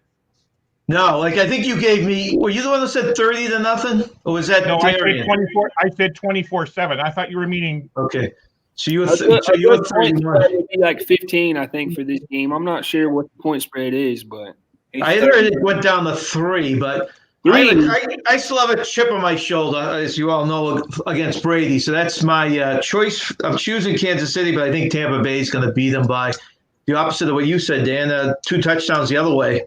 holy cow. Yeah. Defense is too strong. Boy, if it is 3, the only way you would make money on that bet is if you went with Tampa. You wouldn't make any money going with Kansas City. That's where everybody's going to be going. Right. So I guess my number would be 31 then. Yeah. Right, correct. So it's just for fun. I'm going to go through the chat, see if anyone else put that down. So, Blaine, starting with you, a little talk about your channel. We'll go around the clock here.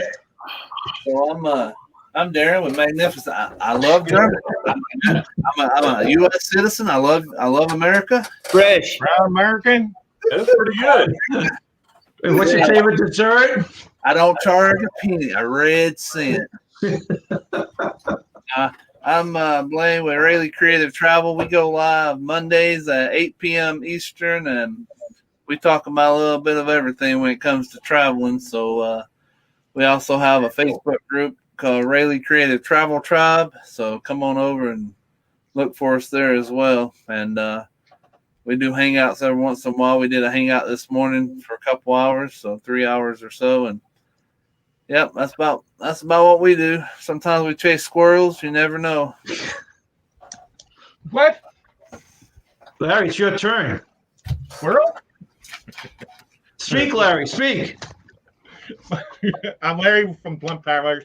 My channel is all about inspiring others to get out and travel. I keep saying I was planning on having a lot more content, but we were prevented from traveling, so I'm stuck using old footage. But I'm using that time to figure out how to make great content and grow, and so I can share that with others.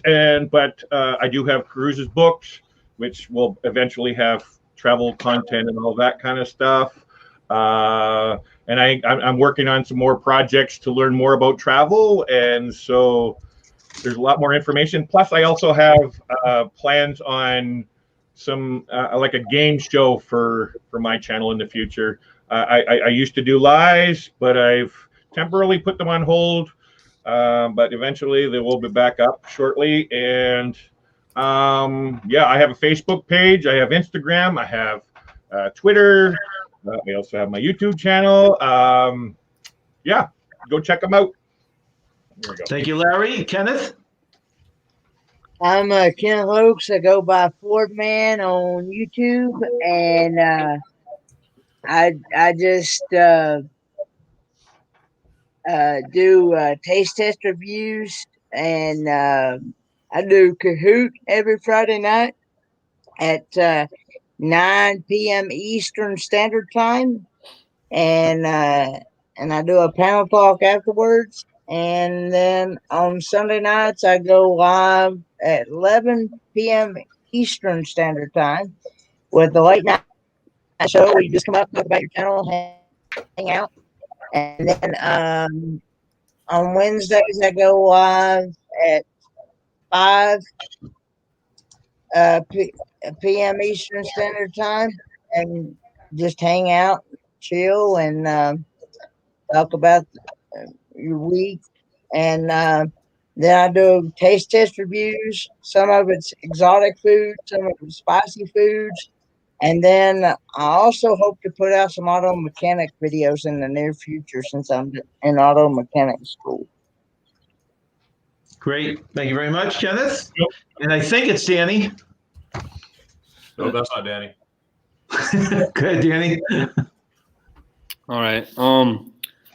Our channel, let's see here. Well, as far as live streams, we have live streams every Wednesday night at 10 o'clock Eastern Time. We do weekly trivia. And on Saturday night, we have a variety show at 8 o'clock Eastern Time. This week, we're going to be talking about 21 things to do in Tampa for 2021 for fun. We just started a new segment. We'll also have our youngest, Landon, will be on there telling some jokes. And then also Saturday night at 10 o'clock Eastern Time, we have our family game night, which we play Kahoot. Sorry, Kenny. Sorry I stole your idea, but we play Kahoot, and so that's always a lot of fun. And that's it for live streams. And other than that, I've just been throwing mud at the wall with these little shorts, seeing if any of them stick. And we do a weekly on Sundays at 2 o'clock Eastern Time. We do a premiere of a vlog that we'll put out. That's about it for our channel. Well, occasionally we do pop-up lives from different places and stuff like that. But that's I almost forgot. Sunday, Super Bowl Sunday. We're gonna have a special Super Bowl live stream. So if you guys are watching the Super Bowl and just want some companions, some people to hang out with, talk to, we'll be on live as well. I'll be on there with Blaine and Kenny and Larry and Darren. Yeah, Darren, maybe. Other way, yeah. You don't know yet if you'll be up there? Not sure. I'll let you know for sure. And John, if he can make it, and we'll just be hanging out, having a good time. We'll be spinning the prize wheel probably 4 or 5 times during the evening. So come hang out if you can. We'd love to have you. Thank Danny, you. I'm thinking it's one of those 21 things there. Is it going to be celebrating the Bucks winning the Super Bowl? Is that what it is? Or I hope not. All right, thank you, Danny. And Darian, you want to have the last word? Sure. Get it while it's hot. My name is Steve Whiteman from Kicks. Oh, never mind. That was for Daniel. I hope Daniel, are you still there? Anyways, my name is Darren. My name is Darren. I love Germany. I love sharing my experiences in Germany. There you go, Danny. You got it. And I like to help people set up itineraries for Germany. And I do it at no cost. It's just a lot of fun. It's a hobby to help people. I enjoy helping people. I have a live tomorrow morning at 11 a.m. My normal time is 7 p.m. Eastern Standard Time. But I have a very special guest, Sarah, from Munich, Germany. She's American living in Germany, her and her husband. And she's it's going to be a good time. But I want to accommodate the time. So it's not, well, let me backtrack. So 11 a.m., it's going to be 11 a.m. Eastern Standard Time. Also, I'm going to be live at my normal time at 7. So it's going to be a double header. So I'm going to do Sarah at 11. And then I have my regular live stream at 7 p.m. Eastern Standard Time. Every Monday, I have new content coming out. And also, I'm on Facebook, Twitter, Instagram. And you could just look me up on my channel, and you can find all my links there. Thank you very much, sir. Great. Thank you very much, Darian. So on that note, guys, head over to the link is up. Head over to Tyler's channel. Our next live is Sunday before the Super Bowl at 4 o'clock. We're going to just have a few fun things for a while. And you won't see these mugs. It'll be my wife and me. So all of you, thank you very much for joining us. Guys, thank you very much for coming up. Hope we can do this again sometime. Thank you. John. Thank you, John. Have a good one, guys. Sticky I'm in St. Louis.